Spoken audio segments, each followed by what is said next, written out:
A little bit because I'm going to be going to bed soon. No worries, man. What is going on, everybody? It is the LC Muscles Painting Game Podcast, episode number 22 in the house. And I got a couple of special guests with me today. Introduce yourselves, everybody. Mr. Garrison. Mr. Garrison! Mr. Garrison! I think he's zoned out. This is what he looked like when he tried to complete the idiot test. Oh, God. How's it going, everybody? Thank you all for having me on the painting game once again. The reason why I want to come on this show is because, well, today's my birthday, and I asked Mr. Lucas if he can kindly have me on the show for today, and he accepted, so I thank Mr. Lucas for his birthday present from him to me. I'm glad I can help you. I'm glad I could give you a good birthday present. Speaking of birthday presents, yours should be coming through the mail. It's from the dildo section of Adam and Eve. Well, Lucas, thank you for having me. No problem, man. Anytime. And as for that present for dildos, no, that was shipped to the wrong address. It's supposed to go to Arizona, not New York. Hey, I'll sell it and make some good money off the black market. Okay. Greetings to our YouTubers out there. Thanks for watching the latest episode of the Painting Game Podcast, when he introduces three good-looking, handsome, young, just good-looking, nipple-twisting, big, thick-dick motherfuckers, and we are going to go over some topics that has been going over our lives, so to speak. I do have a few topics at hand. There was a couple I was going to go over last week, but our show was massively long last week, and I'm so sorry for what happened. See, according to the YouTube live feed, there has to be a couple of hiccups in terms of like the video looping over and over, and it just stops. I did not realize that until people told me, unfortunately. I don't know what happened there. It must have been like... Some young... Okay, turn down their... Okay, someone's got their YouTube feed up so loud. Who is it? I turned it down, so... Turn that shit down! I did turn it down. Oh, so far... Oh, let me take a look here. Oh, thank you, Eric. Thank you, Justin. Thank you, Mr. Joshua Cook. And thank you, Pepsi, once again for the birthday. Pepsi Man! Pepsi Man! I appreciate it so much, everybody. You want to talk about, dicks as thick as a Coke can? Pepsi Man. Oh, by the way, Eric, I want to show you something since you brought up Pepsi, Eric. Eric, I got to show you this, man. I bought myself a nice birthday present. You want to know what I bought myself? 36-pack of Pepsi! Very awesome. 36-pack! Very awesome. Lots of Pepsi. Yeah, so that's going to be lasting me for a whole fucking few months now. A few months? Yeah, a whole few months. You're going to be drinking that like an alcoholic. Yeah. Pretty much so, which is kind of bad in a way. So, it could be worse. It could be worse. I do have a couple films. Two of them I forgot to talk about last week. I have two films of my own to talk about this week. Tomorrow I'm going to go see Spectre and the Peanuts movie. Mr. Garrison, and you? Well, for me, a girl. Well, I wouldn't say a girl. Well, yeah, a girl that I know. She's been telling me, and she's been bringing up to my attention to see Me, Earl, and the Dying Girl. Why? Because she told me that this is a movie, that there was a character in the movie that she said is actually so me in the film. Okay, you already know what I have to say about I fucking hated them. I'm in the very minority. I'm very aware of that, but that's one of those films I fucking hated.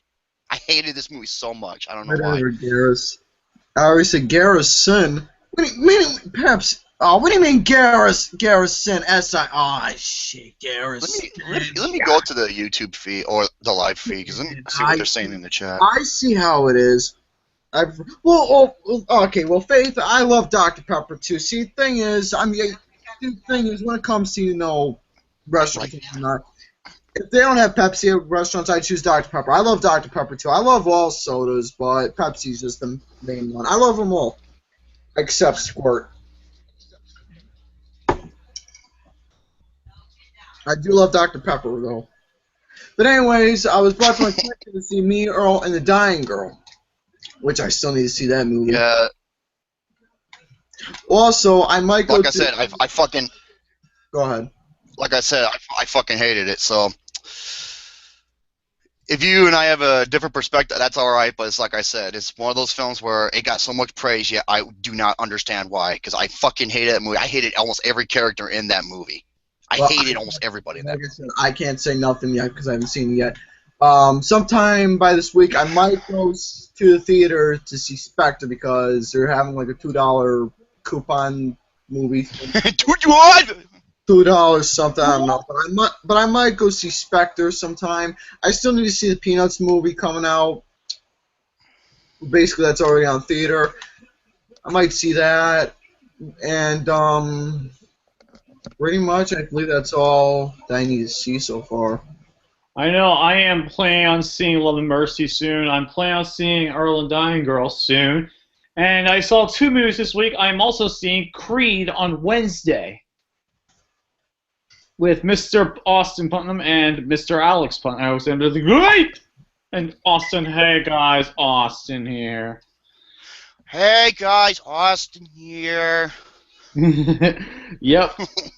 Yep, that's what I'm going to be seeing with them on Wednesday, which I'm very excited about. And I have 2 What movies. movie is- Do you have any Okay. movies you guys would like to talk about before me? I might see that movie more. Black Mass and Bridge of Spies. Okay. I heard that Now, movie. Okay, now Black Mass, to pretty much sum this movie up, it's a good movie with an outstanding performance. I will say this. If Johnny Depp does not get nominated, well, then again, fuck the Oscars. I hope they die and burn in hell. Johnny Depp gives one of the best performances of the year. Absolutely, I agree with that. Not only that, he gives one of the best performances of his career. I don't think I've ever seen a performance this good of him since either Finding Netherland or what's the other one? Oh fuck. Ed Wood. Ed Wood. Yes. Oh, I know what you're talking about. Yes, the movie about Edward J. Wood, the worst director of all time. To me, that's Tim Burton's best movie. It's a good film. Don't get me wrong. You know, it does have some. It is a slow pacing movie, but what reminds me of this movie is, remember The Pursuit of Happiness with Will Smith? Mm-hmm. Same thing, where it's a good movie with a phenomenal performance. And if it wasn't for this performance, the film wouldn't hold up as much. And there's Johnny Depp, man. He's mesmerizing in this, because when you look at this character, you know, he's based off the real northeastern crime boss who ends up making a deal with the FBI, sort of being an informant. And why do I love? I love this. Every time Johnny Depp's on screen, dude, I don't know whether he's ready to kill somebody or whether he's going to do something generous. He's fucking just like it reminded me of Jake the Snake Roberts, where he's got that psychological psychological display to him where it's just haunting. You can't get enough of him. It's phenomenal. You can say he sort of redeemed himself after fucking Mordecai. James Whitley Bulger. Thank you, Pepsi Man. Yes, the true story of James Whitley Bulger. You know, one of the most notorious mobsters in history, especially up in the Northeast section, and Boston. So it was just outstanding to see what he was going to do. And there's a sequence where, like, he looked like he was ready to kill somebody, and he just gets up and goes away. I'm just like, so overall, I give the movie a 7.5 out of 10, only because of Johnny Depp, because his performance made the movie. The other movie is Bridge of Spies. Bridge of Spies is the Steven Spielberg movie that stars Tom Hanks. This is practically takes place in the Cold War. I think it's inspired by actual real people.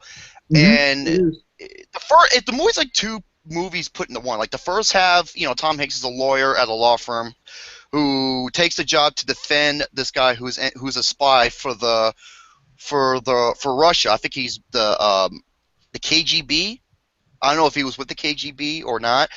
And he ends up getting arrested, and he tries to defend him for his rights. And you know how the people were back then, where if you try to defend a certain person who was a spy, because Russia and America fucking hated each other for years because of the Cold War. And after the first half of the movie, something happens where I don't want to give it too much away, but no, I'm still gonna be seeing that movie soon. So this is an outstanding movie. Sicario, take some fucking notes. What would you give I'm sorry. Bridge of Spies? Well, hold on a second. Take some fucking notes, Sicario, because this movie also has a lot of talking, and guess what? It's so interesting. It's so engaging. Because, Sicario deals with, drug trafficking, going after the cartel and shit, but it was boring as fuck. However, with this, it's influential because it was during a time where it was so significant. And wow, Steven Spielberg, you can rely on him when it comes to doing something from the past, like keeping it real with the times, because it feels like it took place in this modern era, that took place. Tom Hanks once again is superb. I forgot what this guy's name was. The actor who played the Russian spy? The Russian spy. Oh my God, he is superb. Let me pull him up. Even though he's very subtle, just his expression and some of the dialogue alone makes his character shine. It's so cool. Huh? Mark Rylance. That's his name, Mark Rylance. Oh, he was superb. My only problem with the movie is I love the first half. The second half is not as... It doesn't have that awesome stride like the first half, this first portion of the movie had, but that's nothing to take away from this. Bridge of Spies is a fantastic movie. Steven Spielberg nails it out of the park again. And for a movie that has nothing but dialogue, it is so just like, I want to say edgy to see because that's sort of cliche, but you're just like, okay, I want to see where this is going to go. So, I give this like an 8.5 out of 10. Nice. Outstanding movie. It is really good. Speaking of a movie, I might do a double header tomorrow. That's what I got to do tomorrow. I got to see the Peanuts movie and Spectre. Nice. Well, for me, I got to talk about this movie. I might go see Wednesday, but tomorrow, for my double feature, it's just some movies I need to catch up on. After what I saw of Justin's review, I feel like this is something I need to see to believe. I'm going to watch Mordecai tomorrow. Oh, fuck me. Oh. What are my 9 zeros?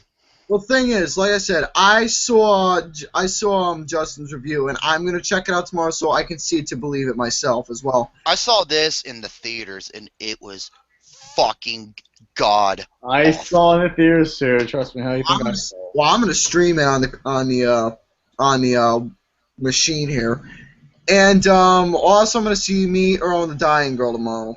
Very nice. You appear to be bored out of your fucking mind. I can't take your word or anybody's word yet until I see it in the movie. I know, but like I said, I'm in the minority. At least I'm honest about it. On Friday, I'm in the minority about, except for Alexander. He said the same thing I said about Sicario. On Friday, though, I did see Peanuts movie and Spectre, and I want to talk about them a little bit. Yes. All right, I'm going to talk about the Peanuts movie first, though, because that is the better of the two movies, honestly. I'm going to say that right. At least you saw the two films. I did. I did see them on Friday. I saw Peanuts movie on Friday around 3 o'clock. It was a pretty real... Actually, you know what? It was a really damn good movie. The Peanuts movie had some of the best... You gave it 5 stars on Rotten Tomatoes. I gave it technically it's a 9.5 out of 10 because... Let me explain why. Oh, yeah, it's Rotten Tomatoes, yeah. Animation is beyond beautiful in the movie because there's especially some scenes in the movie where as Charlie Brown's like thinking as like thought bubble literally comes out of his head, and it shows the hand-drawn animation to the side of the CGI animation. And the CGI animation with the Peanuts, it looks so beautiful. It stays it doesn't modernize anything. It sticks to what it's best known for, and that's what makes the Peanuts movie special. And it teaches them good moral values as well.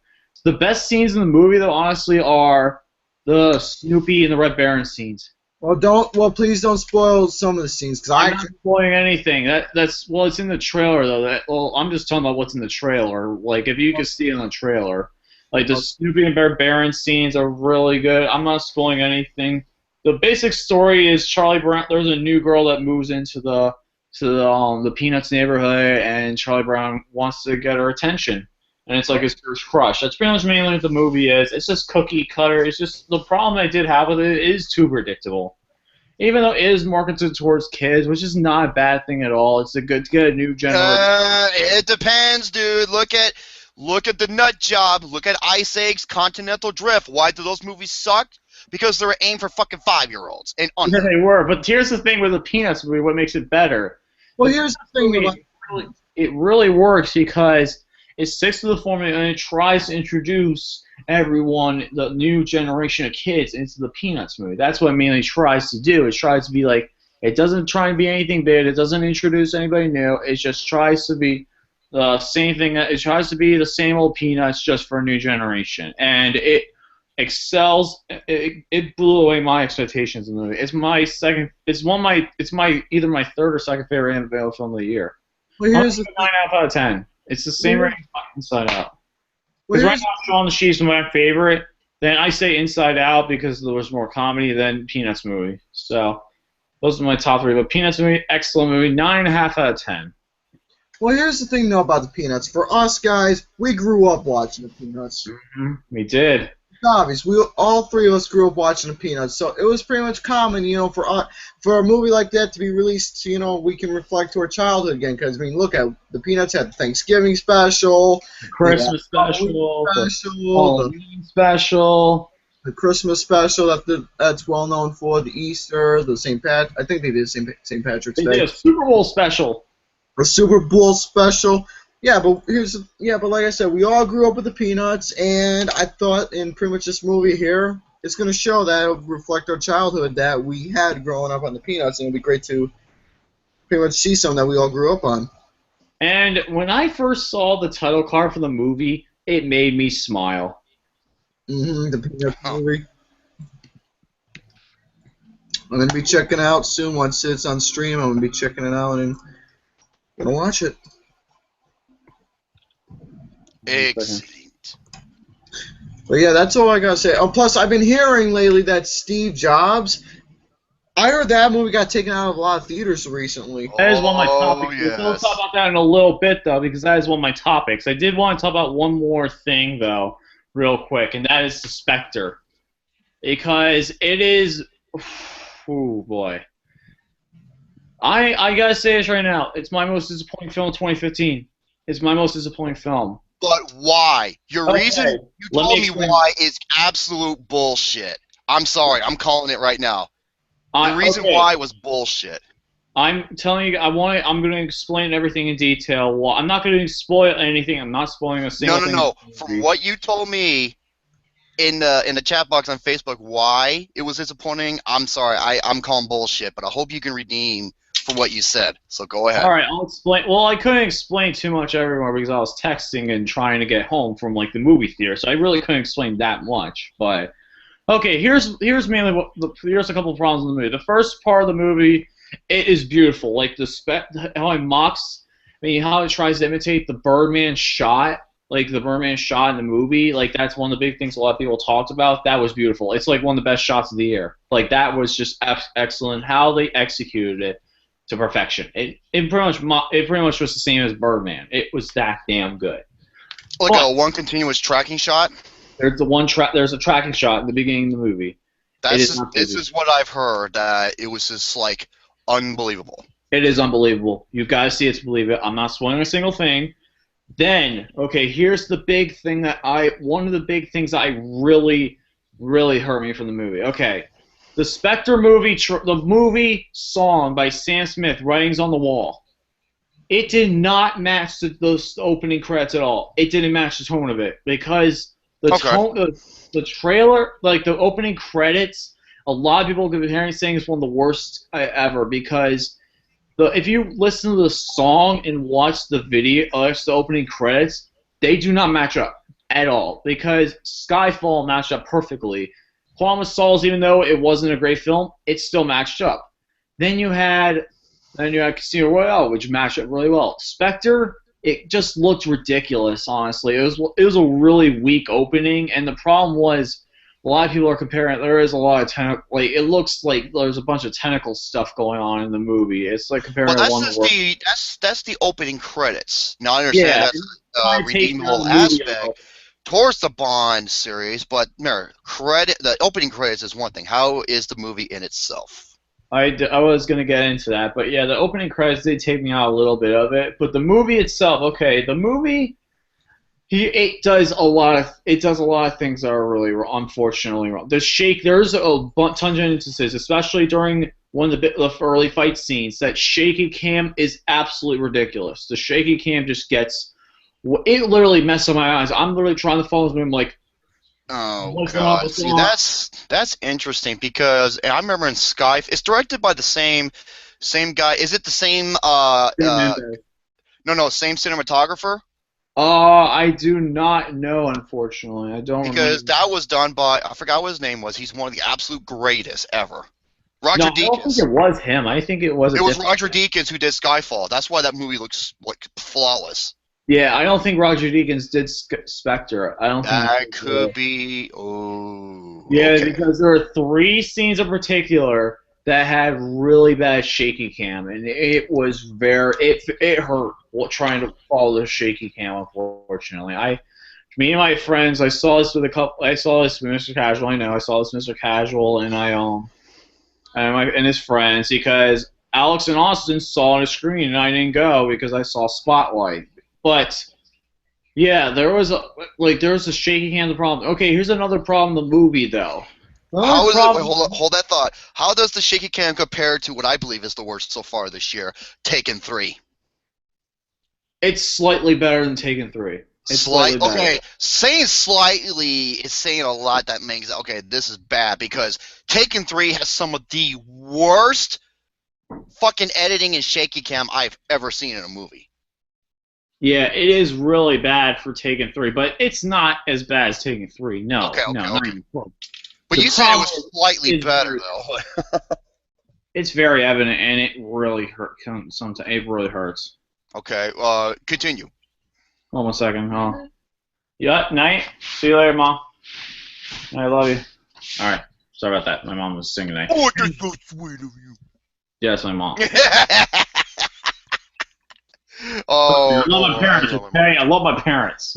They're awesome. Oh shit! Everybody who's talked to me, they love my mom. My mom is the greatest human being ever. Wait, the cinematography is done by. That looks like the dude who did Interstellar. The similar name, but I could be wrong. You were saying, Mr. Lucas. Then another problem in the movie where it really bothers me is the relationship between James Bond and the Bond girl, Leia Seydoux. Okay. It really does not feel like an authentic relationship because most Bond movies, they start off really hating each other, then like each other. They don't. In this movie, that happens, but like the problem with most Bond films, they really don't like each other. Then they love each other at the end of the movie. Yeah, but they all follow the same plot. But there is literally one scene where he completely falls back in love, and then she hates him again, and then they fall back in love at the end. I'm like, bipolar much? Yeah, bipolar much. And that reminds me of Pirates of the Caribbean 2 and 3 when they're killing each other, then they get married, and I'm just like, what? Yeah, it did not. It took me. It literally. It was like. It kind of reminds me that Jerome has bipolar. I don't have bipolar, shitheel. Oh my god, I was right. The cinematographer who did Spectre, it's the same person who did Interstellar. Oh, So how is that even possible from what you told me? I don't understand. I don't even know how. Because Interstellar looked flawless. Interstellar looked great, but this movie, the shaky cam, especially in the first fight, like the first fight scene, was like I didn't understand it. But Leia Seydoux, she felt like a really weak Bond girl. She was really weak. She really didn't do too much until the train scene in the movie. I heard the train scene is the best scene in the whole movie. It is the best scene in the whole movie. I agree with that. It is the best scene in the whole movie. But the problem was the one word David Bautista says in the line in the movie. Don't say it. You'll ruin it. I'm not saying it, but it made me laugh out loud hysterically. I'm like, what? Did you just say that? Dude, he was menacing right when he got introduced. Then that entire moment, he made me feel like, what? Well, that can't really be his fault to a certain extent because he could say lines better than that though. It sounds like a comic. Well, yeah, I loved him as Drax the Destroyer in Guardians of the Galaxy. He was fucking. He was the biggest surprise performance. Was him in that movie. The problem was here though. Here's the problem, Jerome. He was not Drax the Destroyer. He sounded like a complete and utter moron. He sounded like a dumber version of Drax when he said that one line. Well, Drax is fucking awesome. Well, yes, Pepsi. Monica Bellucci is the oldest Bond girl to date. Dude, Monica Bellucci. Let me tell you something, man. I would eat her ass like if it was like if it was a chocolate buffet. I'm not fucking kidding, dude. She is so. Do you remember that sex scene between her and Clive Owen? Oh yeah. Remember what he says? Talk about shooting your load. Man, I'll be shooting blanks, but not from a gun. Oh Jesus. You're naughty, Joe. Naughty. Anyway. No more Battletoads. No more Battletoads. Herpes sore. Jesus. Anyway, I got So you were saying about Batista? He was all right. He looked menacing, but that one line completely made me lose faith in it. That's too bad. What about Christoph Waltz? Okay, here's the problem with Christoph Waltz. Christoph Waltz so good. He could have been so good. He could have been so good. But yeah, he was extremely underutilized. He's not in the movie much. He's in for one scene and then the last act of the movie. That's it. That's it. Okay, see, this is why. Okay, I'm not comparing the two, but okay, it may sound like I am. Like, for example, fucking Javier Bardem in Skyfall. One of the absolute greatest fucking Bond villains, if not the best Bond villain ever.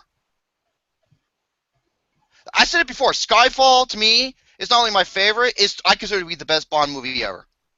You know me, it's on my top 10 best films of the decade.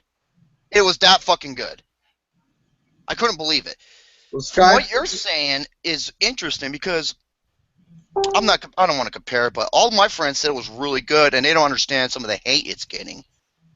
Yeah, it's saying a lot of people are saying it's one of the worst Bond films in years, other than Quantum of Solace. That's not what people I know told me. But anyway, Spectre though, honestly, also Christoph Waltz and how he hated Bond, and also like his character felt like he felt weak. It just felt like he could have been so much better. He could have been so much better, but yet he was so criminally underutilized. And Javier Bardem just blows him out of the water. But like I said, you're comparing one. That's like comparing the Joker to Bane. It's not a fair. You got to judge it on its own merits. Right, but Christoph Waltz was he was so underutilized. And then also there's another villain in the movie. I'm not going to spoil who it is. But him in the scenes with M are they're just bad. They feel like it didn't need to be in the movie. But overall, Spectre does not. Because this is the same filmmaker who brought Skyfall. So. Yeah, I think it was just a bad movie. I don't think it was really that. It's my most disappointing film of 2015. Unfortunately, I'm sorry about that, guys. How is it more disappointing than Fantastic Four? Well, Fantastic Four though, that's actually a tough argument. Dude, Fantastic Four is fucking horrible. Fantastic Four, I didn't think it was going to be the best movie. Here's the thing, though. Fantastic Dude, I had high regards for that film. I didn't have... All the talent, with all the filmmakers and the writers on board. You can blame Fox for that bullshit. Okay, but anyway, hear me out, though, Jerome. Fantastic Four... The film's all Fantastic Four and Phil sucks. I thought it was going to be at least like a 50% Rotten Tomatoes. This I thought was going to be at least a 95 to 100%. Oh, hell no. For Spectre. I thought this was going to be like one of the best films of the year. 95 to 100. Dude, Skyfall is not even... Skyfall's like 92. 93. Dude, Skyfall's 93%. You said 95 to 100. Let's be real here. Yeah, I thought Spectre was going to top Skyfall, but it didn't. That's what hurt my expectations. But it's not supposed to. You got to judge it on its own merits.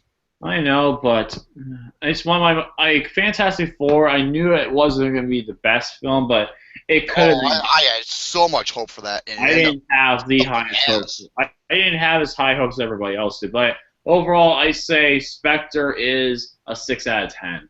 There are some great scenes that save the movie. Daniel Craig's really good. Christoph Waltz, when he's in there, he steals the show, but. Like, there are a bunch of problems with this movie, though. I say go see... If you're a Bond fan, you should go see this film. Absolutely. It's just don't have the highest expectation. Don't think it's going to be better than Skyfall, because it's not. It's better than Clone Souls, that's for sure. It's not supposed to be better than Skyfall for the 100th time, Lucas. I know, but... Quit saying that, because that's not a fair comparison. A lot of people did ask me if it was, so... Because they're retarded! I'm sorry. I don't care. I speak the fucking truth. Right, I'm saying people ask me that question. I have to answer them. That's all. That's pretty much how I said it. But like Avengers: Age of Ultron, I'm judging it as a movie in itself. I'm not comparing it to the original Avengers because that's fucking asinine to do. As a movie in itself, it was okay, but it wasn't great. It wasn't great. Well, not to you, because you gave it 4.5.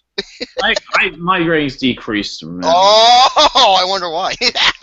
No, it's not that. It's just I did watch it again. Avengers: Ultron again. I did watch it again, and no, not according to me. Age of Ultron is so much better. Way better villain. Get the fuck out. It's a 7.5 now. I was giving it a 9. Now it's a 7.5 out of 10 for Ultron, but. Anyway, guys, that is it for the movie reviews. I did have a couple topics I do want to talk about real quick, though.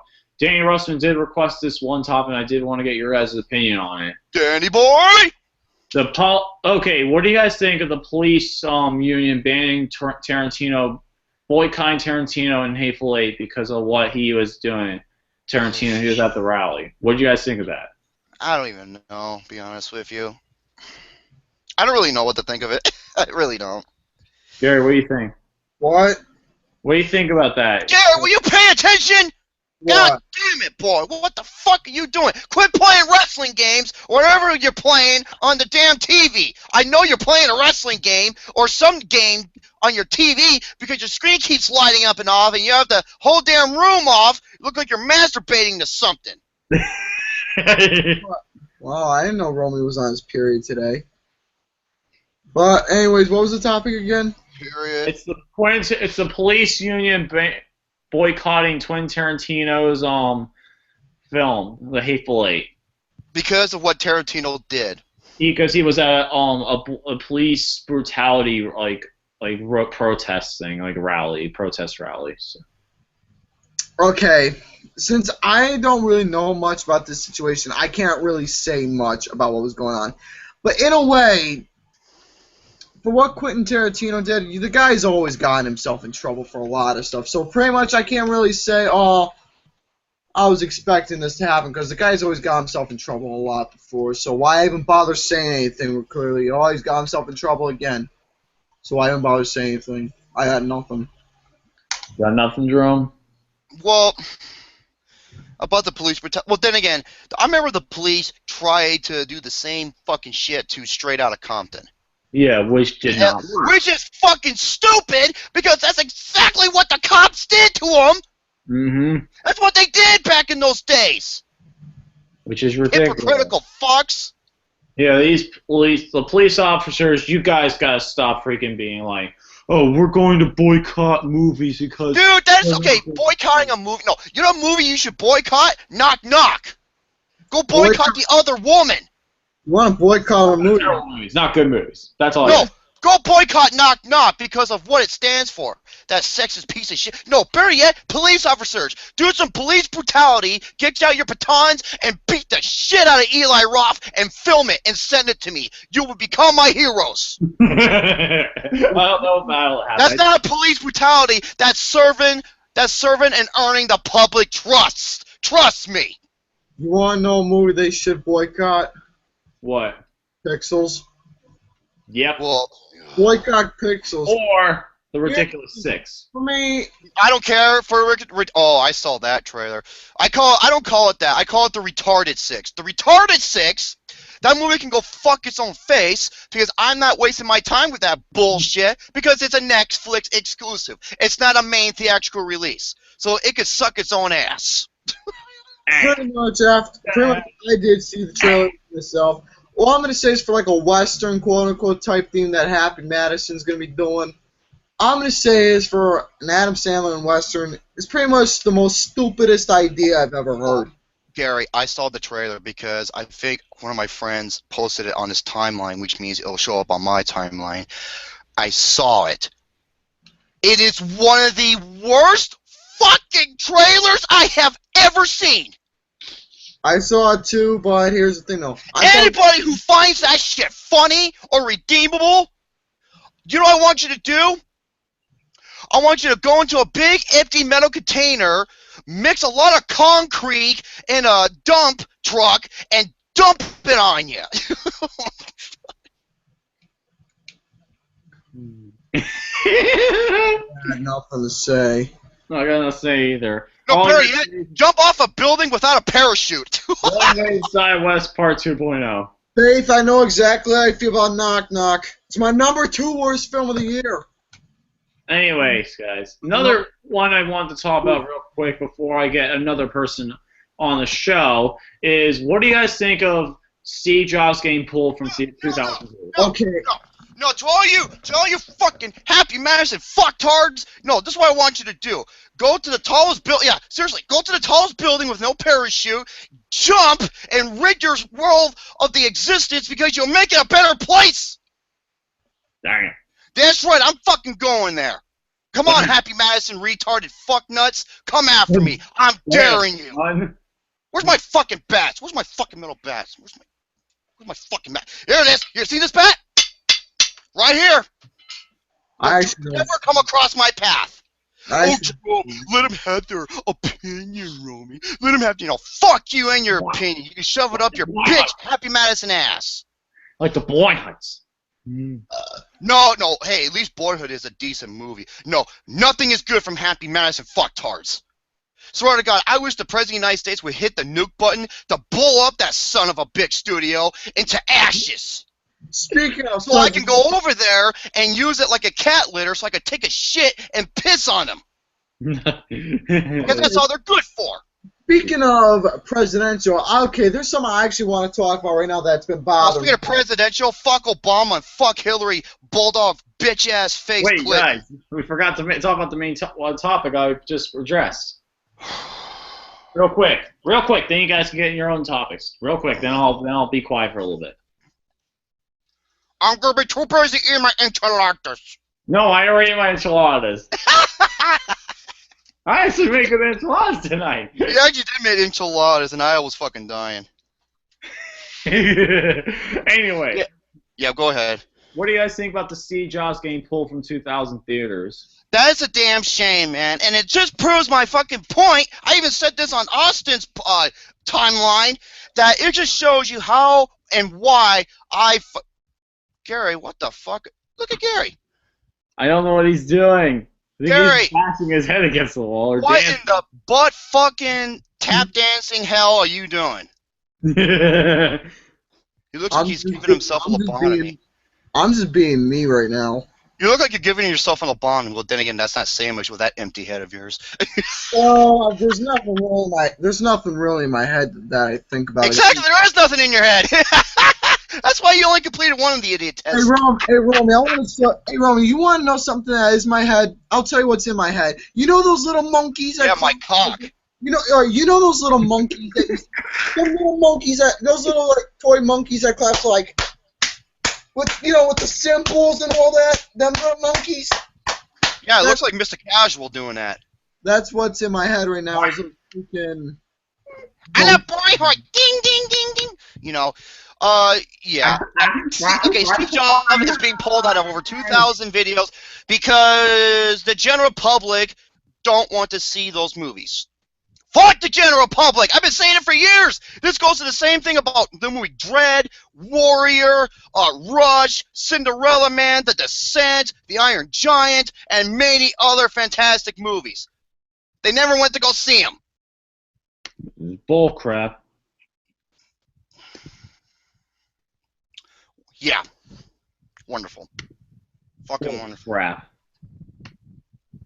Yeah, Pitch Perfect 2, one of the worst fucking movies in existence, made a shitload of money!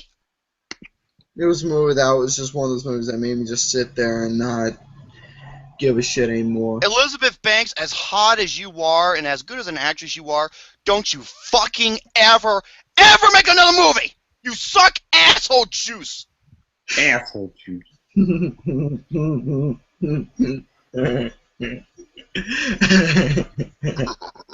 You okay? Barry, There you are. what the fuck you think is so funny? You know I'm right behind Rubber ducky's behind you. Don't What move. the fuck did you say over there? If you move an inch, I'll snap your fucking neck in two, and I'll put you in the closet with the dead bodies, along with Bert and Nerdy, you little bitch. What did you say over there? Oh, gee. I didn't say nothing. The problem is, one thing I did not have, I'm not happy that Steve Jobs only made $16.7 million, and his budget was 30. It's not going to make his budget back, unfortunately. Yeah, I remember, I still haven't got to see it, which sucks.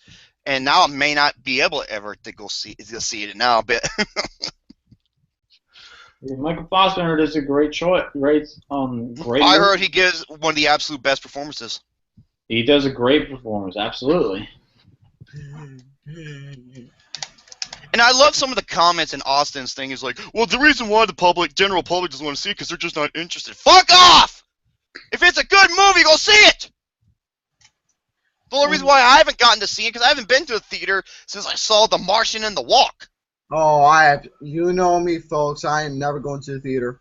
I know, but then again, I don't blame you. And fuck my buddy James, he went to the theater to see The Martian, and I'm surprised he didn't kill the son of a bitch. I heard about the story. What happened? Oh man, I'm sorry, James could have fucking killed him in an instant. Oh yeah, James, as the troll he is, you know he's someone not to screw with. Yeah, dude. And remember how people like God, Jerome? If you hold a grudge against somebody, you kick it pretty bad.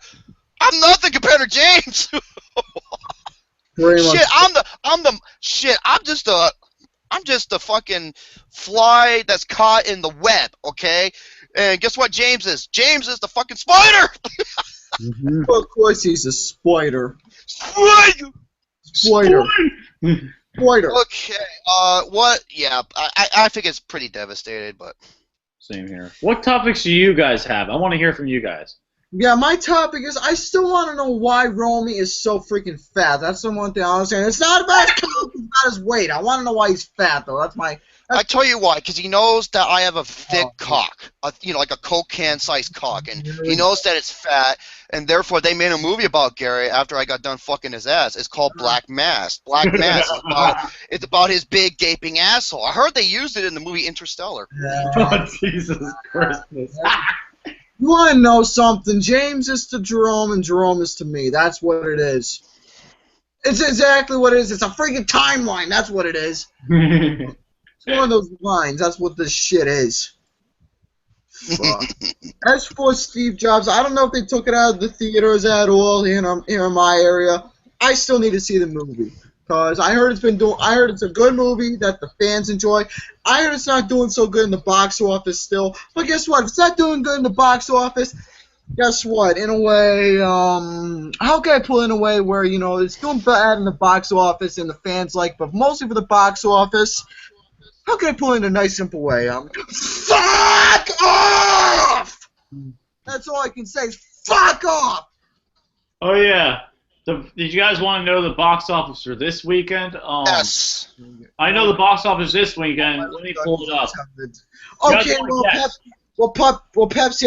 Here's the question: why the Rubber Ducky's always having that devil's voice? He's pretty much a split personality. He has that devil's voice. Then he acts all, you know. Once I find out that he's talking in that devil's voice, he acts all sweet and, you know, just like an innocent rubber ducky that he is. He's a freaking two-faced little bastard. There's nothing sweet. There's nothing sweet about me. Only sour. And I'm gonna shoot it down your throat, you little fucker. What did you say? I didn't say anything. Sweet and spice, everything was nice. Do you guys want to know what? You guys want to try and guess what the box office was this weekend? Okay. Skyfall had to come in at number 1. Right behind it had to been Peanuts because, you know, it's a classic anime movie. Therefore, it might make bank. I'm guessing Skyfall did 80 million, and maybe Peanuts did 50, 60 million. I do have the numbers though. Number 5 was Bridge of Spies at 5.8 million. I'm kind of happy that movie's doing well. It's a damn good movie. Number 4 is Goosebumps, 6.8 million. So that that's actually I heard that's one of the most surprised films of the year. That's what a lot of people told me too. Yeah. It's actually that good. Number 3, The Martian, 9.1 million. I'm so happy that movie is doing well because it's one of the greatest sci-fi films you will ever see. Okay, now Scott's highest grossing film now. here's one thing I want to understand, and folks, this is gonna piss a lot of people off. I got this buddy of mine. I'm not even gonna bother saying his name. Romy knows the exact name. I already know what you're fucking talking about. Here's the thing, though, folks. You're probably gonna believe me, but here's the truth. He loved Knock Knock, but he hated The Walk and The Martian. Oh. Seriously? I want to know. I'm not joking you. Why? Maybe it's because, you know, he's British or something. I'm right here, by the way. I want to understand why. How the fuck would somebody hate the freaking Martian and The Walk? I don't know. Oh my god! Oh my god. Oh, let it come.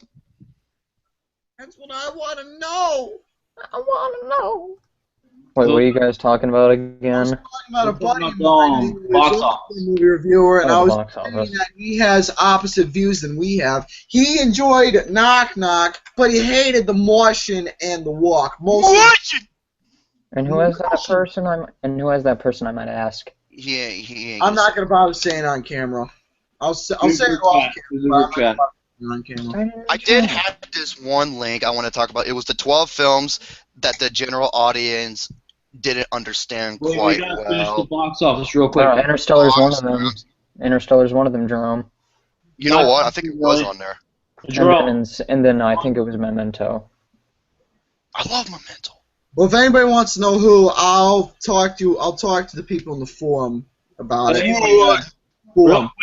So Peanuts movie made 44.2 million. Spectre I said 70.4 million. 70 how much? 70.4 million. I wasn't too far off. So they weren't too far off at all. So So pretty good at the box office. I heard Jim and the Holograms is like going to be pulled off the theaters within 2 weeks. Yep, Oh. in the holograms. Even though I was surprised about it, it wasn't the worst thing ever. which reminds me, there's something that I need to go over, but you guys can talk about it eventually, because Oh yeah, what were you gonna say, Luke? You had one comment you were talking to me about. No. It didn't have to do with Spectre or anything, No, because I didn't see it yet. It had to do with the modern day website of RogerEbert.com. Oh, I haven't been there in a long time. Well, I've never seen the website. Oh, I used to go on there all the time, you know, when he was still writing. You know, now he passed away. But I'm gonna still talk about it. Oh, this will be interesting. Okay. So, what other topics are we talking about? I have a. I got a body. We gotta go talk about bodybuilding. I got a bodybuilding topic. We got the bodybuilding, Yeah. and then I I still- got something about my records in Punch Out. Oh boy. That'd be interesting. gamer than me. Whatever. No, wait. No, I am. Am is a strong word. And that's why I used it, goddammit! No, I folks, feel- remember, he beat Shadow Jago. And like I said, I can relate because he's as hard, if not more difficult than Idol. And Idol is also a big bitch as well. He did the exact same fucking shit Idol did! With the combo breakers! It was driving me fucking crazy because I had flashbacks. It was like PTSD. So, And I'll probably fight him again with a different character. you were saying, No, because I also want to share a little bit of news right here, because I saw my first Raw. Yeah. oh yes! How did you enjoy the experience of seeing Monday Night Raw? I saw Monday Night Raw, and it had to do with like the like one of the competitions between Team Rollins and Team Reigns, I guess. This is mind you, folks. This is I know, it before was an encore. This is before Rollins had his injury in Ireland, and they're going with this continuous storyline until Rollins got injured. Fucked up his right leg, and therefore they're gonna have a tournament. But go ahead. Okay, now to everyone who's watching this, me as a moviegoer, I really love movies, but I also want to get related to one of the guys with wrestling, so I'm like, hey, why not? I'll just go see wrestling. I saw my first Raw, and I'm like, okay. Now I'll just go up and say, like, the show was pretty interesting, I have to say, with Team Rollins and Team Reigns, before the injury ever happened. Mm-hmm. I saw like the first 4 matches, I guess, and I'm gonna go over them real quick. But for people who are watching this, we're gonna go back to the movie topics real quick, because we're just talking about wrestling and all that stuff. I'm gonna go grab something real quick, because they have like all the matches that I Oh yeah, go ahead. listen to. What time is it? 1:32. Shit. Well, folks, I don't mean to be a bearer of bad news, and I hate to do this to you guys, but some of you all don't know, but I have a tight bedtime schedule now. So for vinyl record, he's got to get some sleepy poop. Yeah, I'm on a very tight bedtime schedule now, and this is the latest I can stay up till. So, folks, I humbly apologize. Hey, sweetheart, I made a place just for you. Gary, the duck's right behind you.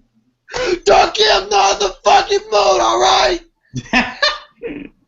Who's this guy right here? I love it when you're Don't angry. you start, you little bitch. I'm gonna come over there, and I'm gonna show you what's gonna go up your little ducky butthole, you hear? I'm not in the mood tonight for your shit, alright? Gary is like Keanu Reeves in Knock Knock, and like one of the rubber duckies is one of the girls. Yeah, except Gary's a better actor in that movie. Yeah. No, Ducky, I'm gonna blow. You got a big mouth. I should teach you how to use it, bitch. One son that's gonna go up my ass, well, that's why it's gonna go up your ass. I'm gonna take this pop bottle and shove it up your rubber ducky ass, you little prick. I love you too, Gary. Let's watch The Simpsons. Let's go buy some more vinyl records. Oh, that's the record the other day. Buying at the flea market. Nice. Anyways, I hate to leave you guys, but I will be watching the show tomorrow morning and hear Mr. Luke Nukem reviews of what he thought of Raw and some more shit that you guys are talking about. For Lucas, I care. Luke Nukem, I care. Romy is a dickhead, so pretty much that wraps it up for me. Yeah, pretty much. Yeah. And there you go, smelling your finger. Why do you keep smelling your finger for? It's not him. Why do you care? Whose prostate were you massaging? Someone else's. And what if someone is his blood? Alright, but anyways, I am going to be heading off, alright? Alright, Okay, good night, yep. man. I can imagine Alright. Mr. Casual saying that. Butthole!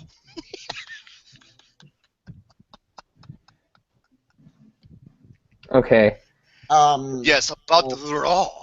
But anyways, Okay. So, good night, gents. Good night. okay. So basically, you know, like one of the first, because you saw the show, right? Some parts here and there, yeah. Okay. So I'm basically gonna go over the matches that I saw. The first one was Kevin Owens and Dolph Ziggler. Kevin Owens, you're the fucking man. That's all I gotta say. Yeah. And for one thing, the match, I think it was Kevin Owens beating the heck out of Dolph Ziggler the entire time. Pretty much. Yeah, I don't think Ziggler got a chance to like even attack him, but he did throw him out of the ring. Yeah, Dolph Ziggler's known for selling, making other opponents look really good, because he's good at selling and taking good bumps, so. Yeah. And then Tyler Breeze shows up with a selfie stick. Okay, Tyler Breeze is from NXT. He's like he has this gimmick. He's like a narcissistic, like pretty boy, like model fucker who's just so out there, but it's so funny. Yeah, it is funny. He's so talented too. Yeah, and Summer Rae was right next to him. Oh, fucking the Wicked Witch of the rest. Mm-hmm. And so yeah, basically while the fight was going on, he was just sitting in beach chairs, just using his selfie stick, just like taking pictures of himself with Summer Rae, and probably taking pictures of the fight as well with the selfie stick, which is kind of quite interesting. And then basically Kevin Owens finishes Ziggler kind of really mediocrely. He kind of lifts him up and just lays him down. And then he didn't do his pop-up powerbomb? He didn't do the powerbomb. Oh, I love that when he does that, when he throws him up in the air and just fucking powerbombs him, like catches him like that. Oh, no, that's too bad. That's how he usually finishes his opponents, but. I think he kind of lifts him up in the air, and kind of like throws him down, and then just pins him on the ground. It was kind of mediocre, and the result of this is that I like the ending to this, which was really entertaining. Breeze tried to take a selfie when Dolph Ziggler was downed. And Dolph Ziggler, as he tries to get up, punches Breeze in the face, and then Breeze got so pissed off that he flip kicks Ziggler, and then Ziggler goes down, which was really entertaining. And then Ziggler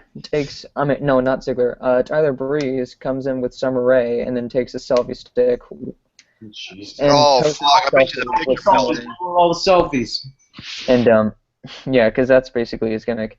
Overall, I gave that like close to 2 stars. Yeah, that's disappointing. Kevin Owens is so much better than this, but this is what I'm afraid of. What they're gonna do to Tyler Breeze, man. Whenever WWE brings a new wrestler, either from the NXT, aka the better wrestling promotion, or any other company, they just fucking they watered them down. Yeah. So basically that match was it wasn't really special, but it was kind of unique seeing Kevin Owens showing up with Seth Rollins and Team Rollins. So that would have been cool, but that's not gonna happen now, dude. Yeah, it didn't happen. It didn't happen that slight because I wasn't able to see the main event because I had to go to bed. Yeah, well, yeah, it's 3 fucking hours long. There's no reason for it to be that long. No, it isn't. Yeah, I had no idea what it was because I thought it was going to be the Wyatt family versus Kane and the Undertaker, which would have been, was that the main event? For last one, or I think it is for this one, but I'm not sure about the last one. Oh. Because I only saw some of it, not all of it. Okay.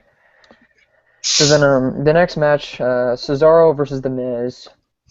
Ooh, sneezing.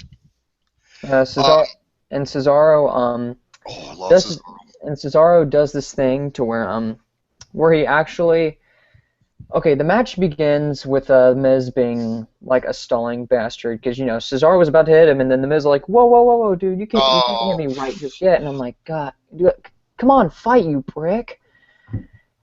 I mean, I fucking hate the Miz. I hate this motherfucker. He's garbage. Go back to fucking MTV. Yeah, and so the Miz basically, throw punches at Cesaro until Cesaro gets up, and then after the Miz is like, getting him a chokehold on him, Cesaro breaks out and starts beating the hell out of the Miz and starts twirling him around like, yeah. Oh yeah, he grabs He grabs him, and I think he twirls him around like almost. He spins him around in circles. He spins him around in circles like 25 times. Cesaro, like man, he's one of the strongest fucking pound for pound wrestlers, dude. He is freakishly strong. He's like a power lifter. And so basically, I think Miz tapped out because Cesaro was like, basically like hurting his leg or something. And so the Miz tapped out, and Cesaro won, which I was like, thank God Cesaro won. Good, because he needs a great push, yeah. According to Vince McMahon, Luke, Vince McMahon said in an interview with Austin, no, Cesaro, he just doesn't have it. He just doesn't have it. Fuck you, Vince McMahon, you're garbage. Cesaro is awesome. He is awesome. And also, I think there's this one thing that Vince McMahon said about he's always a guy about looks and about muscle. Yes, he is. Yes, he is. Yeah, because why do you think John Cena is the new face of WWE? Well, there's many reasons why, but one of his reasons is because of his he's look. got big muscles. Yep. And here's the thing. Did you know that he tried to run his own bodybuilding federation, but it failed? Yeah. Yeah. True story. True story, buddy. I ain't saying that BRO bullshit. No, Bro. Fuck out of here with that bullshit. You know what's a better word? If you said bra. I'd rather him say bra than bro. It actually sounds more manly, be honest with you. Hey, bra. Bra. Hey, bra. Yes, it's more manly. I'm sorry. Bro's an adolescent bullshit term that you use in Call of Duty and fucking knife gun battles. What do you call that bullshit? Bayonet. No, yeah. No. I'll get in that piece. I'll get in the I have like two things I need to get off my chest before I end this. And it isn't a wax job. Yeah. And the next one was the Lucha Dragons versus Sheamus and King Barrett. The Lucha Dragons are fucking awesome, even though Sin Cara, we call him Sin Botcha because he botches moves. Yeah. But I really saw that match, and actually it was pretty exciting. I love watching the Lucha Dragons wrestle. They're great. Because they came from NXT. Yeah. So like the Lucha Dragons are fighting like 6'9" foot guys or something like that. Who was it? Wade Barrett and Sheamus and King Barrett. Okay, Barrett's like 6'6" or something, and Sheamus is like 6'3" or 6'4". Big dudes. Oh damn. So yeah, it was like they were fighting 5 foot like. 5 yeah, well, Kalisto, he's really small. But I'm serious. Like that was a pretty awesome match, I would have to say, because the Lucha Dragons and basically had good chemistry. Well, who is part of the Dragons besides Sin Cara? Oh, it's Sin Cara and the smaller one, the better one. His name is Kalisto. He's fucking awesome. And so Kalisto, was in the ring first, and then he's been doing really good, and then after that, he goes in and attacks Sin Cara, and then Sin Cara goes out and rails on him and starts beating the hell out of him. Oh, so he got the hot tag. Okay. Yeah, and so while like the big guys are like too busy beating him up, I was like the poor little guy. It was like, oh my god, it's so tense. Like, don't tap out, Sin Cara, don't tap out. And so like almost every 2 steps he would be like they would like break off. Mm-hmm. And so I was like, oh my god, this is getting freaking intense because I really wanted the Lucha Dragons to win. Oh yeah, I love Lucha Dragons. Yeah, and so like after this match, I'm gonna sum it up right here. The finish is absolutely incredible because King Barrett was about to do like his like Iron Shoulder or whatever his special move is. King Bear. Is it like a when he? It's like that elbow. It's like that. What the fuck is that called? Well, he has a couple moves. He's got that. He's got one of the dumbest finishers ever. He calls it the waist slam. All it is the fireman carry into a slam, except it's forward. There's that other move called the winds of change. It's like the black hole slam. Really cool move. And then the ball hammer or something like that. It's like an elbow like hit to the face. Pretty lame. Yeah. I think he was gonna do like a ball hammer or something. The ball hammer. Thank you. I think that's what it's called. Yeah, the ball hammer. He was about to like wind it up and charge it right at Kalisto, but then he reverses his move and then does like a pretty amazing finish. And then Kalisto pins King Barrett, and I'm like, holy crap, that was an amazing match. Oh yeah, Lucha Dragons are so much fun to watch. They were a good tag champ back in NXT. So. Yeah. And then after that, it was Del Rio versus R-Truth, which is a pretty short match. And the truth shall set you free. Ain't it the truth? Yeah. All right. So it was Del Rio beating R-Truth into oblivion, even though R-Truth did pull off some really good moves against Del Rio. Del Rio was too busy like kicking him because he does a lot of kicks. Yeah, kicking his butt. And basically because R-Truth was like pinned to like one of the like the sides to the ring, basically the ones that you stand on top of. Right. So he's like he's upside down. Cesaro put him there upside down, and so Cesaro put him there. Yeah, Cesaro put him there, and so Cesaro gets on top of like the. Wait! He already had a match. Yeah. Oh, right, Del Rio. Oh, Del Rio. Okay, yeah, Alberto Del Rio. Yep. Oh yeah, it's Del Rio versus R-Truth. My bad. I was like, wow, shit! I get to see Cesaro wrestle twice. That's great. I didn't miss that. I'm sorry, it's my bad. It's Del Rio versus R-Truth, and so Del Rio basically puts R-Truth upside down. He gets on top of the ring and then steps on top of his face, and then R-Truth is like out, and so R-Truth gets pinned, and Del Rio won. Wow. Well, then again, R-Truth is like a jobber now. He always. Sucks R-Truth's a jobber, but I get it. I know it because he is very funny and he actually can pull some sick moves. But like I said, that's just how he's built now. Yeah, and I actually like that part when the New Day joined Seth Rollins. Oh my God, the New Day is like the greatest fucking thing ever. New Day sucks. They're the greatest. They're the best tag team. They're probably one of the most entertaining things going right now in the WWE industry.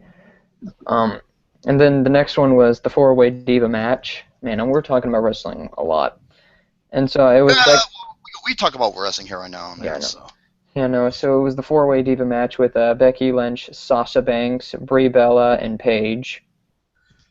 Oh, fuck, the Bella bitches. Yeah. They're the most overrated fucking women wrestlers of all time. Yeah. So at least the Brie Bella didn't win. Good. I can't stand her. She sucks. Paige won instead. Good, because she's the better. She's better. Yeah. Even though like all the girls were like beating at each other a little bit, I actually kind of enjoyed this match a little bit, despite usually the Divas matches in the WWE are shit. Even though in NXT they're women's, they don't call them Divas. They call them women's matches in NXT. They're fucking the women's. They're fucking awesome in NXT. So yeah, NXT's better. So all I'm saying is that I pretty much enjoyed this match, and that's good. I really kind of enjoyed some of the finishes and some of the super moves that they pull off. And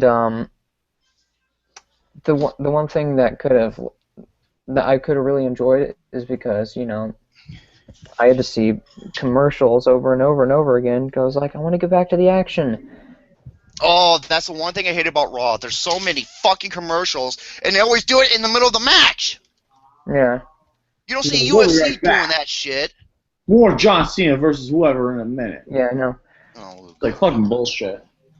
I swear to God, if I ever see a John Cena versus Randy Orton match, for the 900,000 fucking time. 900,000 fucking. Do you know how many It's times they open. wrestled for the fucking belt? Like 18 fucking times. 16 times, Jesus. 18. They wrestled for the fucking belt 18 times. God damn, that's a stupid ass fucking stipulation. It's either him versus or Randy Orton versus Sheamus again. I don't know. eh, Yeah, that was bad. Vince McMahon's all like, oh yeah, oh yeah, oh that match is great. Oh, this match with all these heavyweight men, it's gonna be awesome. He's fucking twisting his nipples and he's jacking off his jackhammer in the backstage. They go twisted nipples. Wait. Oh, the twisted nipples. I was able to twist my nipples over the Steelers winning over the Oh, you motherfucker. Yeah. Luke, So you couldn't twist your nipples because your team didn't play, unfortunately. Oh, look at You're the you. boss. I know. Pittsburgh Steel Dildo. No. Yeah. No. Jerome, I'm sorry about you not So being nipples though. So basically, the four-way match was pretty entertaining, and then Paige is set off like I guess the next Monday to face off Charlotte in the Survivor Series. Mm-hmm. You know what's kind of funny? Paige has been on a losing streak, and yet she gets a title shot. Yet Sasha Banks, who is fucking awesome, hasn't lost a match in the main roster, I believe. But she did lose in the Fatal Four-Way. Well, yeah, that's the only one I can think of. And she's fucking awesome, but we'll see how it goes. Yeah.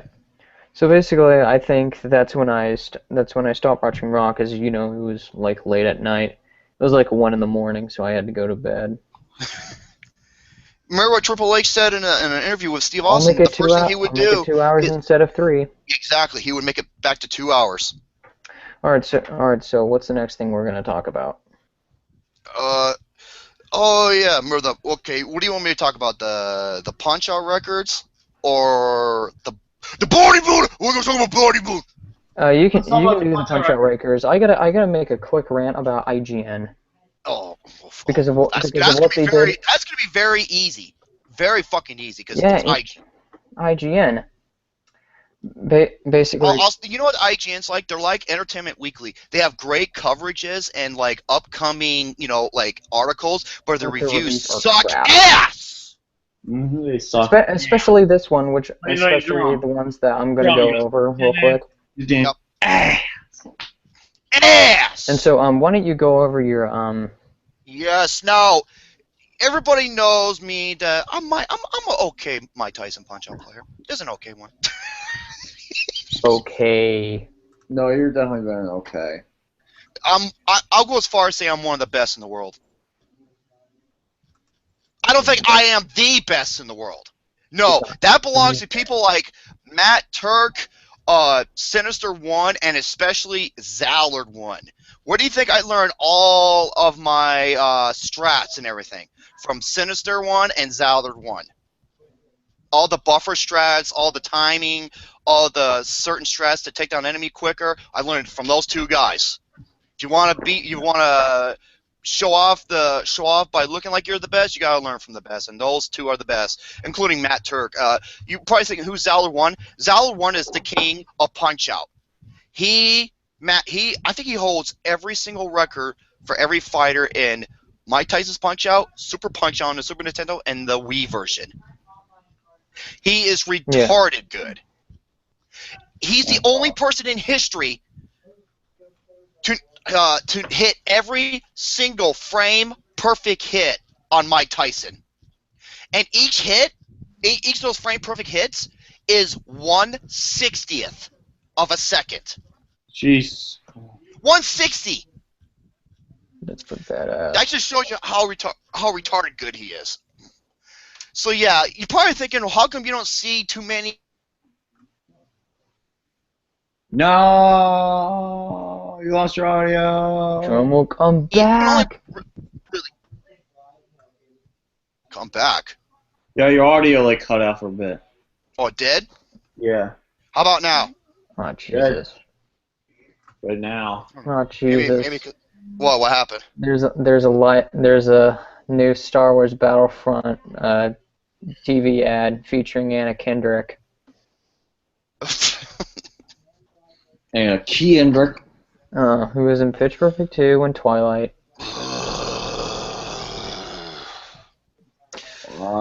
Anyways, let's get on. Okay, I'm gonna go with the minor circuit now. Glass Joe, easiest fighter ever. The only time, okay, there's a buffer strat you can do that will get you either 42 or 42.25. 42 seconds is the lowest possible time you can score on him.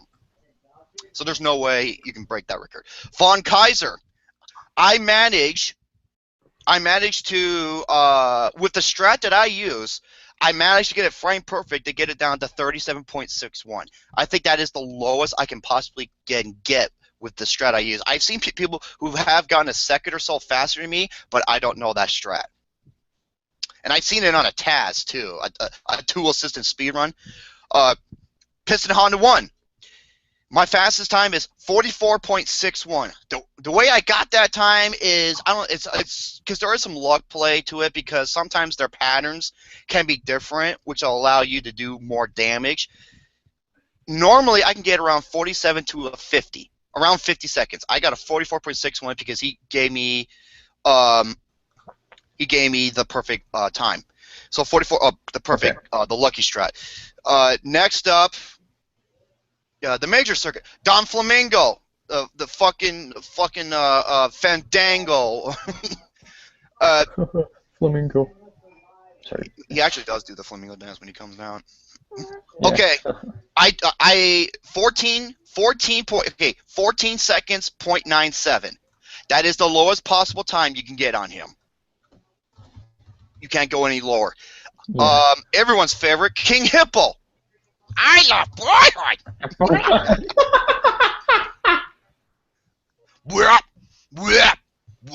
Yeah. 37.99. The fastest time you can get on him is 37.61. The only way you can get this is, you know how he shakes and he throws these massive fucking King Hippo punches at you, and he goes, "Bork!" You know, something that for John Cena. Something that fuckwit Buckethead throws. You're right. Here's the thing. The only way you can get that is you have to make him do that. Well, you can't make him do because his pattern is completely random. You got to do that 3 times in a row and hit it frame perfect. The odds of getting that is super fucking rare. Yeah. And I actually got those 3, when he did those punches, and I ended up getting a 37.99. All right. But the odds of me hitting that is, Great Tiger, 48.48. This is the fastest time I can get with the strat. I know you can get a 47.48, but that's way too fucking difficult. So that is, I don't think I'm going to get a faster time. Ball Bull number 1, 1 minute and 6, even. I hit with the strat I use and the luck I got and the good refill in the third phase. 1 minute and 6. That's the fastest time I can get on him. Piston Honda number 2, 52.48. Remember, I've beaten most of these people in under a minute. 52.48. I'm not sure if I'll be able to break that. Soda Popinski or Vodka Drunkinski, as he's known, 52.82. What you got to do the quick kill, and hopefully if you can manipulate his movement to where he'll duck down quicker, because that's how you do the quick kill.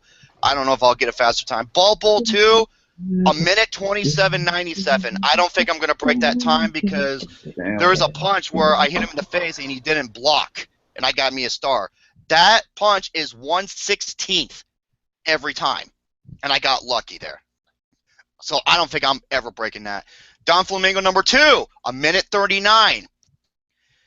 It's possible I can get a lower time, but if I want to get another star in certain phases, it's 1/16th. Mr. Sandman, 2 minutes and 20 seconds, 0.48. That is a ridiculously hard speed run to do on him because you got to be perfect. You got to hit the right punches at the right time. You got to do the triple quick dodge when you're dodging his salmon uppercuts, which are fucking ruthless. And hopefully he'll give you the good refill and no delays. Super Macho Man. Super Macho Bitch Tits, I call them. 58 seconds. No shit. 58 seconds. No shit. I did it under a minute. I even did it on camera too. 58 seconds. Is it possible to get a faster time if you do it frame perfect? But and you get the lucky pattern with him. Yeah.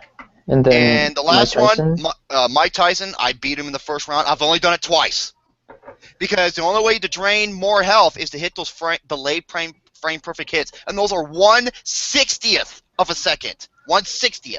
Mm-hmm. 2 minutes 53 seconds. 2 minutes 53 seconds. Yep, and it's 3 minutes a round. Yeah.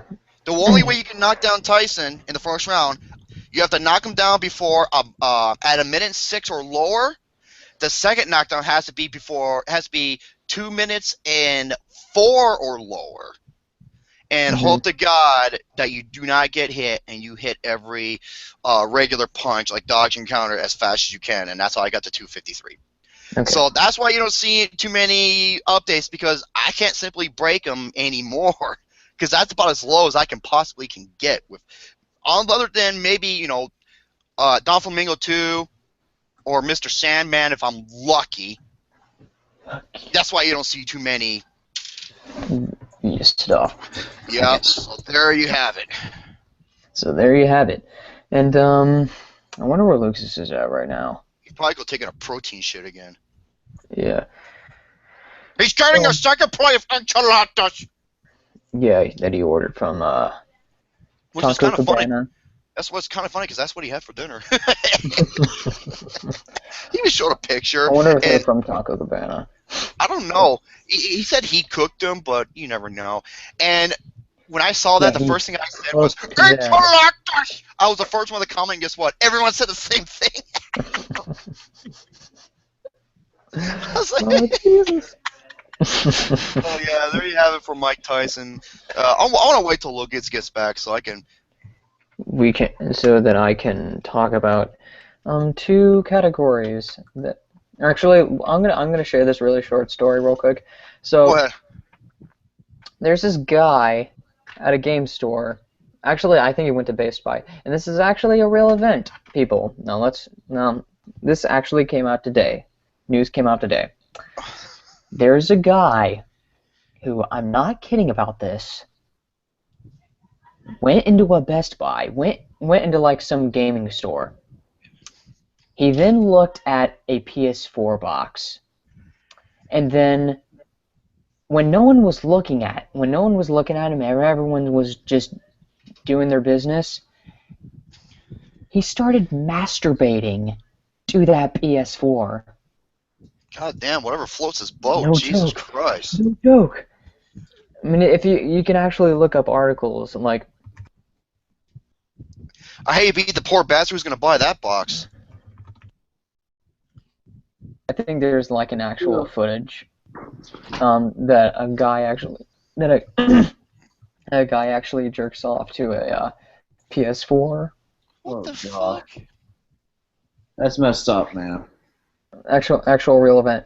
If you go by one of the channels that basically I sent you, from like Facebook about all that stuff. He has like the video footage of that. He has like, I can just basically type the username in the description because people are gonna know it is, so that people can identify where his channel is. I mean, what his channel is. And now it's in the description right here. If you go look it up, he has the story, and you probably know who he is. He's the guy I've heard of him. Yeah, he's the guy who basically ranted about Zoe Quinn and Anita Sarkeesian fuck that censoring the internet because the internet doesn't like him. No one likes Anita Garcia's gin. Exactly. And if you look up his channel, he has that story of where the guy basically jerks off to a PS4. It's like, seriously? Like, I don't even jerk off to a game station. Actually, I would, You know but what I he just looks choose like? not to. He kind of looks like Rob Zombie. he Actually, does. actually, kind of a badass version of Rob Zombie. Yeah. Actually, a way better version of Rob Zombie. Yeah. And he actually is like pretty good retro gamer. I'm not gonna lie. He is. He looks like a little bit of Barry Pepper too. But anyway, I just wanted to share that short story. I think people are gonna be like, oh my god, did a guy really jerk off to a PS4? Yes, he did jerk off to a PS4, and he was caught. I guess Ex Machina is true. Yeah, and he was caught by one of the employees. Seriously, okay, if you were an employee, what the fuck would you even do or like say in that particular? You would just be like, Wait, no, you would be like that one guy I'm from walking away. Whoa, I'll come back later. I'll come back later. Oh. The first thing I'd be doing is getting some fucking gloves on. I'd be like, I'd be like a UFC fighter or a doctor, like, no, I'm putting this gloves on before I go anywhere. I'll do like that thing Shane did at Inside Out where like a guy was like jerking off and then he sees it and he's like, no. That's pretty hilarious. Good So yeah, that was just a short story I wanted to add to, just to, spicing things up. But now we're talking about something I want to get off my chest real quick, and it's going to be really short, and it has to do with IGN. Oh, fuck IGN. Actually, it doesn't have to do with IGN. It deals with it has to deal with what they reviewed. I remember Angry Joe in Titanfall called them out on their bullshit, and he was right. Yeah. Here's another thing. They reviewed the latest game. It's not Fallout 4, and it's not Rise of the Tomb Raider. It's Call of Duty Black Ops 3.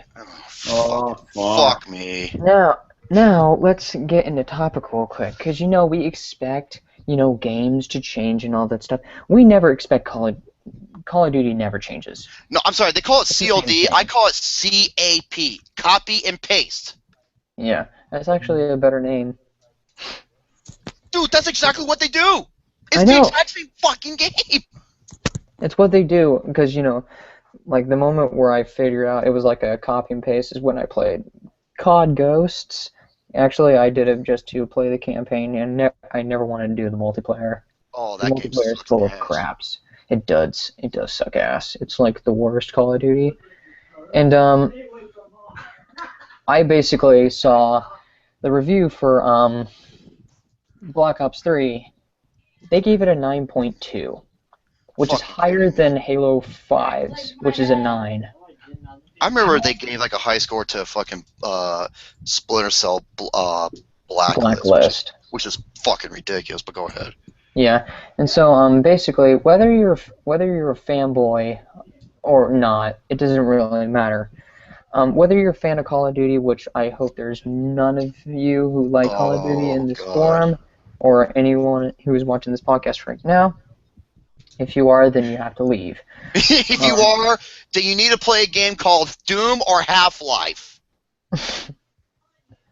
And so, they gave it a 9.2. And what did they rate it a 9.2? Basically, when I read the verdict from IGN, it says from its 4-player co-op campaign, which basically the co-op, because I heard from a special other reviewer from GameSpot reviewed this game, and we're going to get to that in a little bit. Oh yeah, the people. Oh yeah, GameSpot. The used to be great company who fired one of the senior reviewers, Jeff Gertzman, for doing his job because they were Kane and Lynch. Yeah, and guess who sponsored GameStop? Kane and Lynch, and look what happened. He got fired. Then they went on to do Giant Bomb. Yeah, fuck GameSpot. Yeah. It's ridiculous. And so And so basically, the verdict says, from its 4-player co-op campaign to the brand new powers and fleshed out zombies mode, which it needs to stop. Brand new powers, and they put it as a positive. That's like I'm sorry, secondary. I played a better zombie game that was better. It's called Left 4 Dead or Killing Floor. Thank you very much. Yeah, and so Black Ops 3 meaningfully pushes the Call of Duty series forward on several fronts. No, it doesn't, because it's the same game. Yeah, that they we use see copy over and and over paste, and but over except they again. just use a bigger, bigger software. Yeah. Except people who play that game are retards. No offense to you out there, I'm but sorry, I'll say the you same are. thing. You're a motherfucker, retard. Yeah. I fucking hate Call of Duty fanboys. Even where it doesn't innovate, it still meets the high bar Call of Duty fans should expect. What should they expect? It's nothing but run and gun, the N word and the F word, F-A-G word. That's all it is. And your mom and all that bullshit. And bro, who the fuck uses that word? Who the fuck uses that bullshit? Okay. Adolescent bullshit. Okay. And then it says Black Ops 3 isn't the best Call of Duty ever, but it's the biggest and most featured packed game we've seen out of the series yet. Not really, because the best one out of the series was actually the old ones. The Call of Duty 4 Modern Warfare. That is Call the of best Duty one. Modern Warfare. That's the best one. That game is. That's one of the. Even though the single player campaign isn't quite as long, it's one of the very best. Yeah. So and they gave it a 9.2 with pluses like fun powers, tons of unlock. Tons to unlock, not tons of unlock. What the fuck? Tons to unlock. Full zombies mode, great co-op, and smooth mobility. Oh fuck me. Okay, then Yeah, guess what else has that to some extent? Mortal Kombat 9. They gave that an 8. Yeah. Fuck. Why? Because of cheap bosses and all that. You gotta learn how to beat them. Yeah, and so here is GameSpot's review, and they gave it a 7 out of 10, which is surprisingly lower. And one of the things that GameSpot says is completely and absolutely true, and it's quoted right here.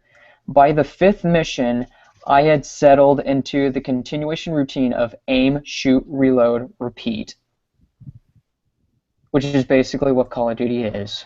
That's all it is. And so he says the traditional campaign mode, however, is a chore. It's a boring crawl through routine shooting fare. After an early torture scene, which has become something of a staple in the Black Ops universe, because you see torture scenes in Black Ops all the time. Well, you're soon mowing through waves of enemies as you're funneled through linear pathways on the way to your next objective. Why do you think Doom and Doom 2 was so significant? Because there's no such thing as completing the level linear. It was open. You get to choose which way you want to go as long as you collect the key cards. Yeah. And that's what Call of Duty is now. It's pretty much linear. Which it's run and gun. I want to praise GameSpot for that because fuck GameStop. You want to talk about Nazis?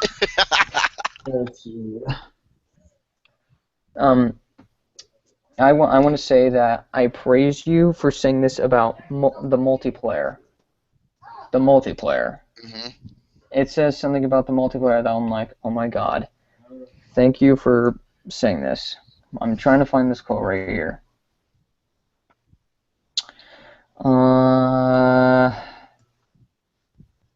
know what's funny? I love it when people are like, oh, Call of Duty, they reinvented deathmatch and multiplayer. No, you know what? No, there's a guy.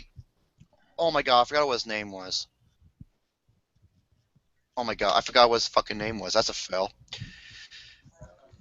You know what? Hold that thought. Go ahead, you continue. Okay, so basically, so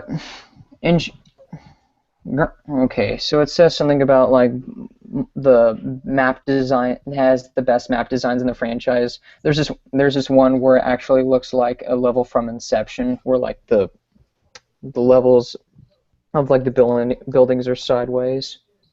Yeah. John. So Oh, okay, I just figured out his name. There's a guy named John Carmack. He's one of the original creators of Doom. He invented deathmatch, and that was 20 some years ago. Jesus Christ! I told you, Doom or Half-Life. Yeah, and so it says that, and this is what I like. But okay, in short, Black Ops 3 is fluid. It just feels good. But its lack of variety after about 10 hours erases much of the excitement present at the beginning. There. Sums the multiplayer up right there. I wonder if someone bribed IGN, because IGN has been very biased. They've been biased when it comes to certain reviews. They gave like a Double Dragon game a 3. Like, oh my god, what was the... Like, I remember they gave Marvel vs. Capcom 3 an M.5, and yet Mortal Kombat 9 an 8. It's an 8. I'm like, are you fucking... Marvel vs. Capcom... Dude, if you want the material you wanted, you have to buy the whole fucking game again, but it doesn't come nowhere near as much content as the original disc of Mortal Kombat 9. Mortal Kombat 9 has a shit loads to unlock in the crypt. You can do tag team online, online King of the Hill. You can unlock characters. You can unlock characters. There's the challenge tower. There's the press your luck, press your might. Test your luck, test your might. A fatality practice mode. Dude, fuck out of here, dude. Okay, and so basically I'm going to list off the good and bad, which are basically positives right here. Multiplayer, the good multiplayer specialists offer an initial novelty, which I don't know what that means. Zombies is a weird, rewarding, cooperative experience. Varied, well-designed multiplayer maps, which basically it's not about the maps or the graphics, it's all about the gameplay, basically. I mean, I can play games. Wait, it's not about the maps. It's about the graphics. That's something that it's not about the maps. It's about the gameplay. Oh, I thought you said it's about the graphics. If you said that, I was like, that's something that Irate Gamer. I'm not a graphics hound. That's what Irate Gamer would say. Yeah. Yeah. Except I don't have a brain like him. Dude, oh my god. The only time I watch his reviews is to laugh at it. Yeah, and so. The bad is basically like you have 3 good and 3 bad. Boring, incomprehensible campaign. That's too bad because I remember Call of Duty 4 being fucking incredible. Yeah, it was. And Modern Warfare 2 was kind of one of the most controversial campaigns ever because the airplane scene. Yeah. Oh my god! I first saw that. I'm like, what the fuck? Awesome! I'm playing a terrorist. Yeah. I love how it gives you the option to skip it. Yeah, that level was actually pretty interesting. It is. Yeah. At least it's not like, oh, shoot bad guys. You actually get to like shoot pedestrians in the beginning of the level. You shoot innocent people, and you have to because he's undercover for the biggest terrorist group in the world. Yeah. And I'm not being a guy who's up for terrorists because I'm fucking not. I mean, I'm not like saying, "Oh, terrorism in video games, that's awesome." I'm not that guy. Your game is through. That Team America song. Yeah. America. Fuck yeah. I still gotta get that movie. Oh, dude, get the unrated. Here's the thing. And this disagrees from IGN's shitty-ass review. Co-op is more of a slog than single player. You want to talk about bipolar. Yeah, the only co-op campaign that actually was like the best thing I've seen was from Halo Reach. Yeah, that was a good one. It was a very good one. And little multiplayer variety after 10 hours, which basically sums it up right there. The bad basically sums up this entire game. Forget about the good ones, focusing on the bad ones, because Call of Duty doesn't even know what the heck it is anymore. It just really doesn't. Because it doesn't know what it wants to be. Like a ripoff of other movies, like because advanced. It's a ripoff of Ghost Recon. Yeah. Ghost was. Yeah. It even was a ripoff of Titanfall in some levels. Good dude. It was a ripoff of Titanfall from the beginning when Advanced Warfare was released. I was like, Titanfall clone. And so after that, it becomes to not be anything new, nothing to be exciting about. It's not like the campaign is nothing like, a growing, expanding story like, the Halo franchise. Because, I played Halo 5, and basically I can tell that story is basically like a build-up. Pretty much like a build-up and like an introduction to a new character, which is Spartan Locke. And I hate the fact that Angry Joe bitched about that thing. I didn't buy the game for Locke, I bought it for Chief. Fuck you, dude. I can't stand hearing that stuff. It's like, I bought Call of Duty Modern Warfare 3 for price, not for soap. Well, then again, look at Metal Gear Solid 2. We had to play as bitch-ass Raiden. Yeah. Then again, he is a badass in Metal Gear Solid 4 and Revengeance. Yeah. Because he's not a bitch anymore. Yeah. Unlike some people. Yeah. And so basically, Call of Duty. I've played most of the Call of Duty games all my life. And I have full experience with those games, and none of them has ever changed. My favorite ones are Call of Duty 2 and Call of Duty 4. That's it. Yeah, the only freaking reason why I play those games is because either my friend wants me to say, "Hey, you want to play zombies?" I'm like, "Oh my god!" Here's the thing about the zombie mode. I fucking hate 2 hits and you're dead. Yeah. Fuck that shit. I hate the regenerating health shit. I hate it so much. Yeah. But, what's a better thing in zombies? Is that, well, nothing. Just play Left 4 Dead 2 Killing Floor. Play Left 4 Dead or, I guess Killing Floor is Undead great. Nightmare. Oh, I have that. That's a lot of fun. Yeah, I wonder what else is a good zombie game besides, Call of Duty's zombie mode, because, I played zombie mode. Killing Floor 1 and 2 are so much better. You said Undead Nightmare, which is awesome, by the way. Yeah. And so I also played almost all the Call of Duty games except for the old ones. I played World at War, which is basically World War II, and it does have multiplayer where people can go on their headsets and go, "Ha nerd." Seen it, been there, done that. Copy, rinse and repeat. And then I played Call of Duty. I played Call of Duty 4, which I really had a lot of fun with. But dude, I thought it was revolutionary. Yeah. Well, Justin Williams said this. Yeah, IGN, these are the people that gave Vacation and Pitch Perfect 2 a very high positive review. That is true. Yeah. They gave Vacation an 8 and Pitch Perfect 2 like an 8.8. Fucking dead serious. Fuck me. Dude, IGN is garbage. They're only good for the coverages. That's it. Yeah. They're just like, I told you, they're just like Entertainment Weekly. Alright, guys. Let's go through a few topics, though, and I'm getting really tired, though. So, yeah, I'm done. God damn, Luke, you are tired. Yeah, I'm done. I'm about to pass out, man. I've had a long day. I've been up since 5:15 in the morning.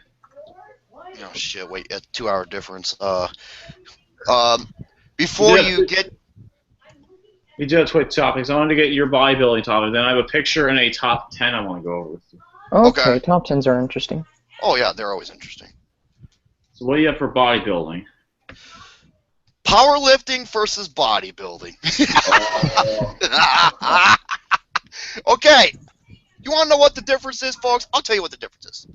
Powerlifting is for people who go in to build nothing but strength, and it all revolves around 3 to 4 exercises. 3 to 4 different exercises, and only those. And it only comprises of reps of 5 and under. And that, of course, is the bench press, the squat, the deadlift, and the clean and jerk. Or the snatch as well. You know, even though I think those are the 2 of the worst fucking stupidest exercises. Especially the deadlift. That's my number 1 worst.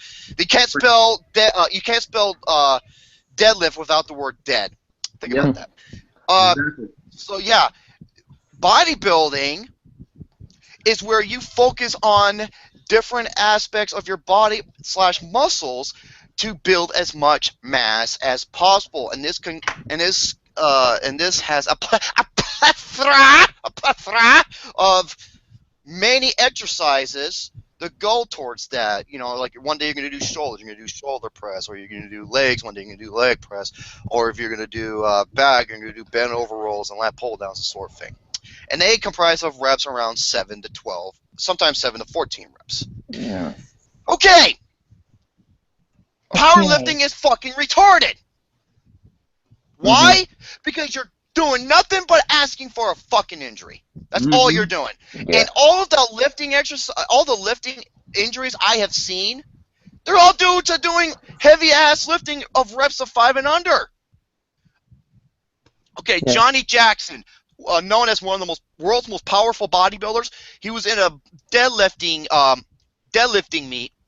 He's going to deadlift a little over 800 pounds. Guess what happened? He fucking pulled his hamstring. He was out of the competition. Got injured. Got fucking injured. Many people who were doing the clean and jerk or the snatch, fucking guys' elbows gave out on them. I saw this one dude in the Olympics where it was like this big German dude. He had like 400 some pounds. He was doing like the snatch, and it slipped and it hit him in the back of the neck on this top shoulder area. Fucking got injured. Yeah, I seen people got in a sling. Oh, there's this one infamous video where a guy was trying to squat 600 pounds and he fell backwards and fucking broke his leg. Oh my god! I saw that. Oh my god! It was just folks. What the fuck do you not understand? You're just asking for an injury, and have you ever seen what a powerlifter looks like for the most part? They look like shit. They're all fucking. Most of the time, they're fat and they're just like really nasty looking. I'm not saying all of them look bad. I mean, look at Ronnie Coleman. He competed in power lifts, but he was mostly a bodybuilder. He even said this in a fucking interview. If you want to build the biggest muscles, concentrate on certain not isometrical, but what's the other kind called, Lucas? They're a main lift, but it starts with a C. I forgot what it's called. Forgive me. Compound lift. Thank you. I know what it was. A compound lift. Focus on a certain part of the body, like one part of the body, and go as hard as you can, at least 10 reps, as heavy as you can. That's how you build muscle mass, is doing heavy ass weights between the reps of 7 to 14. I'm sorry. Would you rather, you may lift a lot, but you look like shit. I'd rather look like someone who looks like he can lift a lot, okay? True. Why do you think I'm bigger than Lucas? Zing! There you are, big. All right. So, folks, what I'm saying is, powerlifting, fuck powerlifting. It's No stupid. deadlifts. Dude, if you want to do even the Hodge twins, I fucking love these two guys. If you don't know who they are, they're these two twin brothers, Kevin and Keith Hodge. They're both bodybuilders. They've done everything together. These two guys are awesome. They have a couple of channels on YouTube. They are so funny. They're the ones that are like, she is totally fine. I want to go balls deep into them sugar walls. Yeah, man. They're awesome. Check those guys out. Even they said the worst exercise, they call them back snaps. I call them back breakers. Lucas, you had this at number 1 too. What did you call them? Back crackers. They're fucking stupid. Mm-hmm. I don't mind the ones when you're in a hexagon bar, because at least you have some momentum. But if you're using a barbell, you're asking for a fucking injury. Yes, you are. You can't spell deadlift without the word dead. Remember that, folks. Da da da da da. Boom! Oh, I had to get that out of the way. All right, top 10 time. Woo! All right, we do have a top 10 time. There Top was 10! top 10. We actually, before I did show Jerome this picture earlier with Gary. It's a photo I found from 9gag. I thought it was pretty funny. It's with kids versus without kids. Fuck! Oh God, I already told Jerome Show a part. picture. You wonder why I got snipped? I'm gonna tell you guys about it though. Okay. All right. The first part is with kids. Let's go over with kids. 6 o'clock a.m. Time to get up. Someone peed through his diaper and now his bed is covered in urine. Fuck. Yep. Unbelievable. Next up. It may sound like I really hate and despise kids, but that's because I do. It's true, guys. And then I fucking 6:30. hate them. I'm sorry. You do change. And then 6:30, you change his diaper and try to get a little kid to sleep a little longer. But now he's yelling zoo animals and doing flips on the bed. You're up. You know how you can put that little bed? You know how you can put that little child to sleep really easily? Yeah. You wanna know how? No. It's something called Benadryl. That is a good Father point. of the year, ladies and gentlemen. Just tell him to go fuck to sleep. Then You better shut the fuck up, kid! next There's part. actually a book titled "Go the Fuck to Sleep." Next Yes. part. Yep. Sorry. You made some breakfast for your child, but today he decided he hates eggs. He say he wants scrims, but you don't want what that means. He won't explain and just keeps yelling scrims louder and louder. 7 a.m. Friggin' bullshit. You now watch the same episode of SpongeBob 4 times. Once you try to change it over in the news, your kid shoved the spoon in the dog's ear. I'm gonna shove that spoon up his ass and kick the shit out of him if you try that bullshit with me, little bastard. Do not criminal. Dogs are awesome. Dogs should. No, dogs are way. You know what? It's like what Joe Pesci said. He's like, he's like, I already had a dog. All you have to do is let him out. If you don't want to, you have to go potty, take him for a walk, and feed him. Little kids, they're just annoying as shit. Yeah, that is a very good point. That's one of my favorite quotes from Joe Pesci. And next part. You're attempting taking a shower, but your kid keeps throwing out can openers in a tub. You weren't aware that. Wait. Why would he throw can openers in the tub? I don't know. This kid's stupid or something. I think he's a freaking idiot. I tell him to stick a fork in an electrical socket. Okay, last one. 9 a.m. You were walk upstairs to your room, but you didn't realize your kid was using the stairs as a stunt zone for Hot Wheels, and you slip on one and nearly die as you tumble back down the first floor. Oh my god. I wish you did tumble back and, was unconscious. Then you don't have to put up with that little shit anymore. Here we go. Without kids. This is the better one. Without kids. 6 a.m. You won't be getting up for another 5 more hours. Yes, it's true, folks. Mm-hmm. Next, 6:30 a.m. Still asleep. 7 o'clock. Your pillow got a little warm, so you turn it over and go back to sleep. 8 a.m. Tranquil vision stands to your head as sweet embrace, slumber engulfs your resting body. Basically, you go to sleep every time you don't have kids. Pretty much, or you just get more sleep than you need to. And 8:30, an angel comes down and gently kisses your forehead. Sleep well. The angel is the hooker you paid last night. Then the last one, 9 a.m. The hummingbird perches itself outside your window and sings a sweet lullaby. He blows you a kiss and soars away. Yeah, she's blowing something. So, yeah, pretty much the reason Oh, the angel's my future wife. I do want kids, honestly. Even though most kids aren't bad, like a lot of kids nowadays are fucking terrible. But there's a few gems in there. But it's just my niece and nephew, man. There are some I love nice my kids niece. out there, but there are a dime a dozen. There are not many out there, unfortunately. Yeah. Folks, okay, Yeah, what's the overall Yeah, moral? I'm good with kids. Yeah, I'm good with kids too. If I want to go to prison. What's the moral of this story? Use protection or do what I did. Get a vasectomy.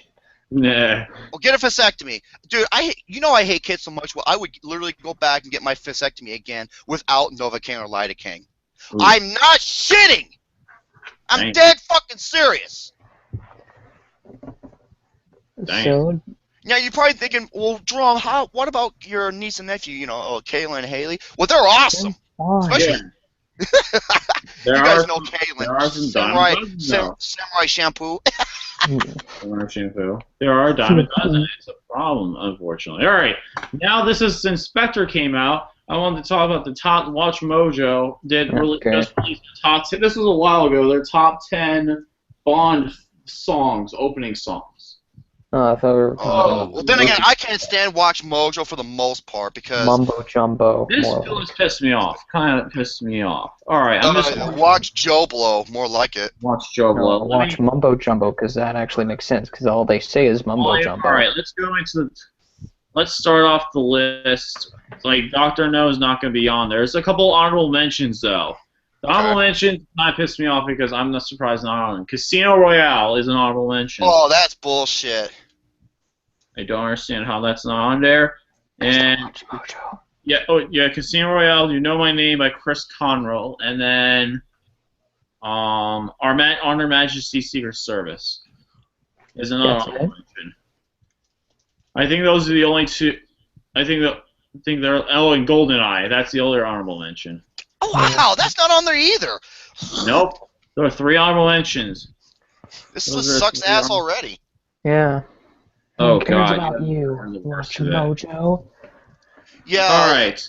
These are the same people who said Avatar is one of the best sci-fi films of the decade and Frozen is one of the best animated they films of still the call decade. it overrated. And yet they're on the Frozen and Avatar are Overrated. on their most overrated. Avatar being number 1. Yeah, real consistent. That's supportive. Continuity there. No Anyway, fucking continuity. Number 10. Whatsoever. You lived. Wait. You know what? You only live to tell. Wait a You'll minute. I have think the twice. reason why they put it there is not because of I think it's because of a poll that they had, because whoever came in first place or second place, they put it at whoever put it at first place, Oh, they put it okay. as number So one. it's based off of majority rules. Even better. Yeah. Jesus Christ. Morons. You know, saying you only live twice. I think it Yes. was Nicole Sinatra. You only live It was twice. Nicole- Yeah. And then number 9 is for Sheena Easton for Your Eyes Only. Okay. Alrighty. Okay. Number 8 is this is where I'm like, fucking really? Number 8, Madonna and Die Another Day. Over Casino Royale and GoldenEye. Yeah. Fucking this is where really? I'm like, are you fucking kidding me? Like, If- unbelievable. I How wouldn't be is surprised Die if Another it's Day in on there? this list. If Quantum of it Solace gets- song is in this gets list, then worse. we're gonna freak the fuck out. Oh, I will too. Wait, what's not on there? Well, this is made before Spectre came out. This came out last year. I understand that, but son. No, but if the song from Quantum of Solace is in there, then we're gonna flip out. Oh God, no! I don't know if it's on there. I don't think that's on there. Let me see. All right, just load list. Come on, list. Load. Jeez, Christmas. Come on, load. All right, here we go. Number 7, Shirley Bassey, Diamonds Are Forever. Okay. Okay. That's not a bad one, honestly. It's not bad. But number 6, Nobody Does It Better. Carly Simon, The Spy Who Loved Me. Okay. Yeah, that's an interesting one. Okay, now this is where it pissed me off. Number 5, Skyfall. That should be higher. Way fucking should be higher. higher. That's my number 1 or number 2. Yeah, that's my number 1. That's my number 1. Number 1. I bet number 1 is the original James Bond theme. You know No, what? they I didn't would be, do Dr. No, they didn't do it Clue because that's the overall James Bond theme. So they didn't put that in there. So they left that out because that's the original theme and that wouldn't count because they said it's all the ultimate. Well, the problem is it's the ultimate James Bond theme. The Dr. No theme is the All they're ultimate doing James is Bond cover theme. songs for James Bond. how the fuck is Skyfall number 5? What the hell could be better than I don't- this? I have no fucking clue how Well, friggin' Scott. All right, here we go. Number 4, A View to Kill by Duran Duran. Better than Skyfall? No. That's bullshit. I much don't so, understand how A View to Kill from Duran Duran is. That's stupid. It's so stupid. Number Adele 3. won the Oscar for that, didn't she? Yeah, Adele did win the Oscar for it, rightfully Then so. fuck the Oscars. Oh God, I got a funny story about one person, the one person in general. Remember Mr. Jacoby Porter? Fuck him! He pisses me off! Yeah, you know what he said? He said that Ted's song, Everybody Got a Friend in Me, the Ted song from Everyone the Ted needs a movie. best friend. Moving on. He said it should have won over Skyfall. I'm like, are you kidding me? Moving on. All right, number 3, Tom Jones and Thunderball. Okay, that's a good one, but okay, that deserves to be on the list, but I don't think it's better than Skyfall. No, it isn't. A lot. It's like I don't know why they don't appreciate Skyfall enough. That's bullshit, because I think it's the best James Bond movie in my perspective. But All right. Moving number on. 2, I'm trying. Hold on, give me 1 second. If you pull up the right number. It's crap launch. Stupid. Oh, Live and Let Die by Paul McCartney and Live and Let Die. Okay. Live and Let Die by Paul McCartney was. That's a good one, but still, I don't think it's over Skyfall. Yeah, number 1 is Goldfinger. That I would put that as probably number 2, and then Skyfall at number 1. Skyfall should be number 1, unfortunately. Yep. They can Hey, at least Quantum of Solace is not on there. And Casino Royale and GoldenEye should be on there too. So Madonna, like, are you fucking kidding Yeah, me? that list of that I'm not gonna say the list of shit because there are some of the songs that do belong on there, but I'm sorry, it's just the way they listed it and everything else, and I was just like, that was pretty bad. So Yeah, Pretty not much. at all. All right, guys, and I think we're gonna do that there. I think we're gonna end it here because I am getting really tired. We're Okay. about almost at the 2-hour mark, so I think we're past the 2-hour mark. oh no, we gotta be past the 2-hour mark. We're almost there. I think we started I think we're close to it, if not over. But yeah, I gotta get some sleep. I gotta work tomorrow, unfortunately. Whisper game. The Whisper game. Oh god, the Whisper game. I remember that. Just the Ochbon. Maybe do that with Ochbon in this palace. Dude, you gotta see Joe. You gotta see fucking Casual in that video. He was doing his best, doing like his MC Hammer impression, doing trying to dance with views. I'm dead serious. I remember that. It was so distracting. I'm like, Joe, what the fuck are you doing? And then you got Lucas. He thinks he looked like he thought he was one of the 3 tenors. I was trying to sing Sam Smith's song. I was trying to sing. That song's good. It was made before. That should definitely be on the top 10. Like if they update the list, that definitely needs to be on there and take out one of the other ones. Take out Madonna. You fucking kidding me? Like her song was so bad. I don't even know why her song was on there in the first place. Casino Royale and GoldenEye was not on there. Wonderful. Gold.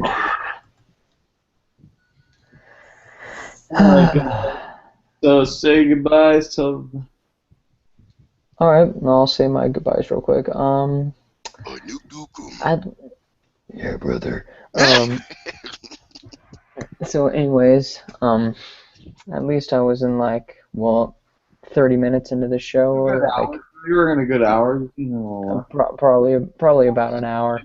So yeah, I'm really excited for the next show, and I guess the Thursday's Pick'em show, which is gonna come up. Ravens are gonna beat the Jaguars. And, Jaguars. The Cardinals, baby.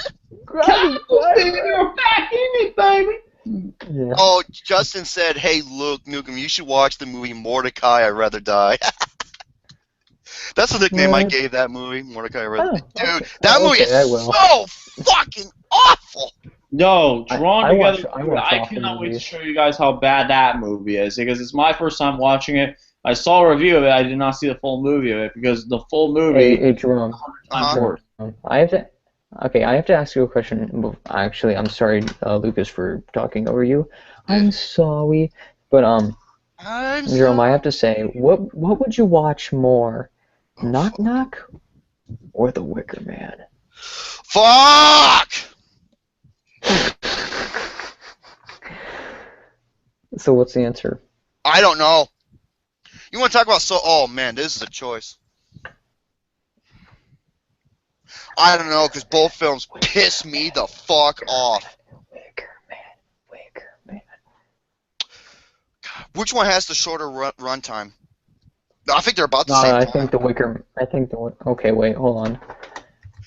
I don't want to hold these people out too long, but I can't choose. Okay, I know. Okay, Wicker Man's an hour and 42, and Knock Knock is an hour and 39, so it's pretty close. They're almost exactly the same fucking time length. God damn it.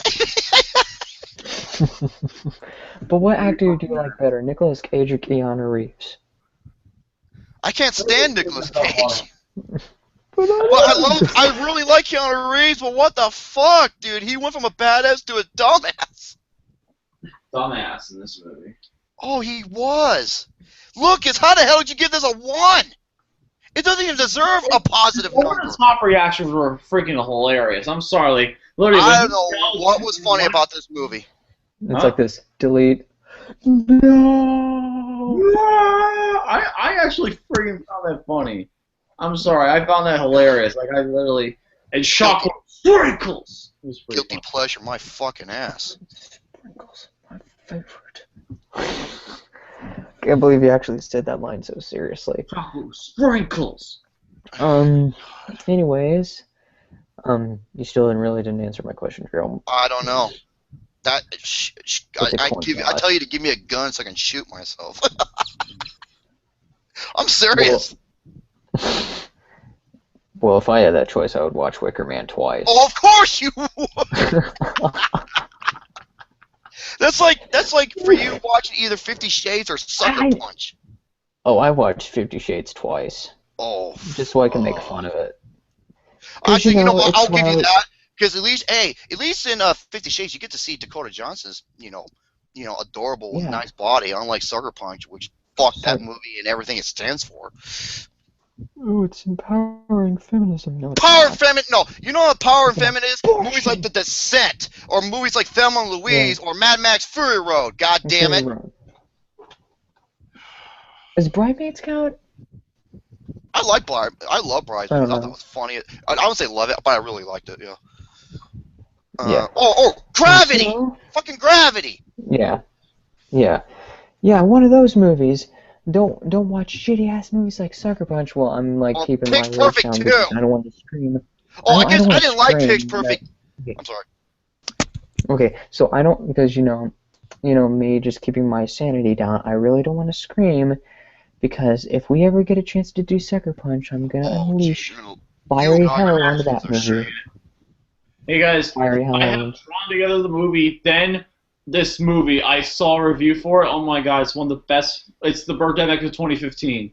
It's called Cool Cat Saves the Kids. My Okay. god. I never even. Dude, look. Where you coming from all these movies? Why don't you just review.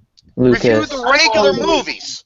I review I from can understand limited release films that are getting high praise, like Spotlight or. Man, look. The Wrong thing together. with Lucas is that he really watches a lot of parody movies. That's what I just realized. Why?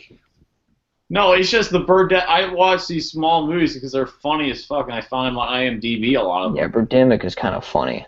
Well, Birdemic's a whole It's the different Birdemic of situation. 2015 though. Like Polecat Saves the Kids is cut from Birdemic of 2015.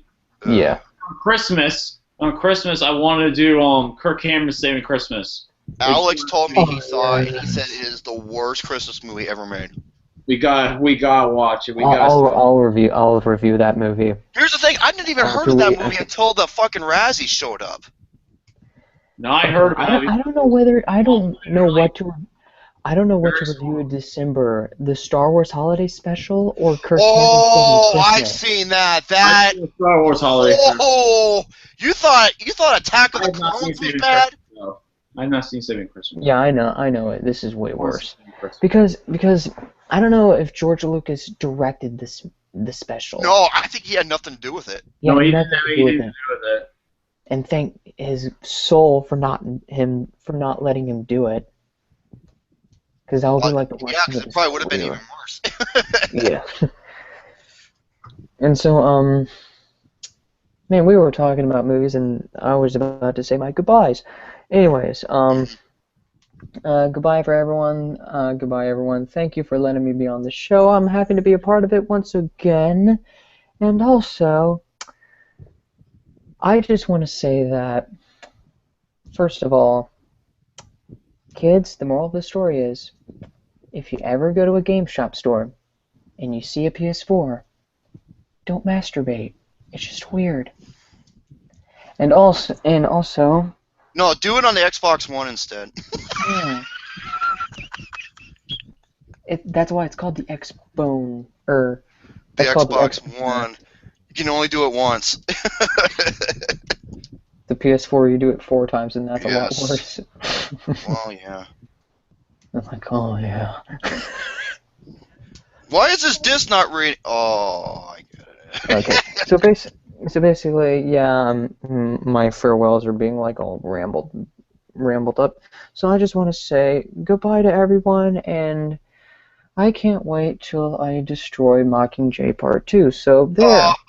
Oh. So until next time, fuck Katniss and fuck Tom Brady. And Absolutely. We've been blown away. You've been blown away. Absolutely. Thank you so much for allowing us to be part of episode number 22 of the Painting Game series. And until the next episode in the Painting Game saga, stay tuned. And once again, motherfuck Eli Roth. And I hope the police find him and beat the shit out of him with those battalions, like I said earlier. And he's not in wrestling right now, and I'm glad he isn't. I hope he fucking retires for good. And you can fuck Nikki Bell for all I care, because I'd rather have him do that instead of being a fucking doofus shitbag cocksucking wrestler that he is. Fuck my bracket! Thank you, guys. I'll see you guys in the next Pain Game podcast. Have a great night, guys. See you later and stay on.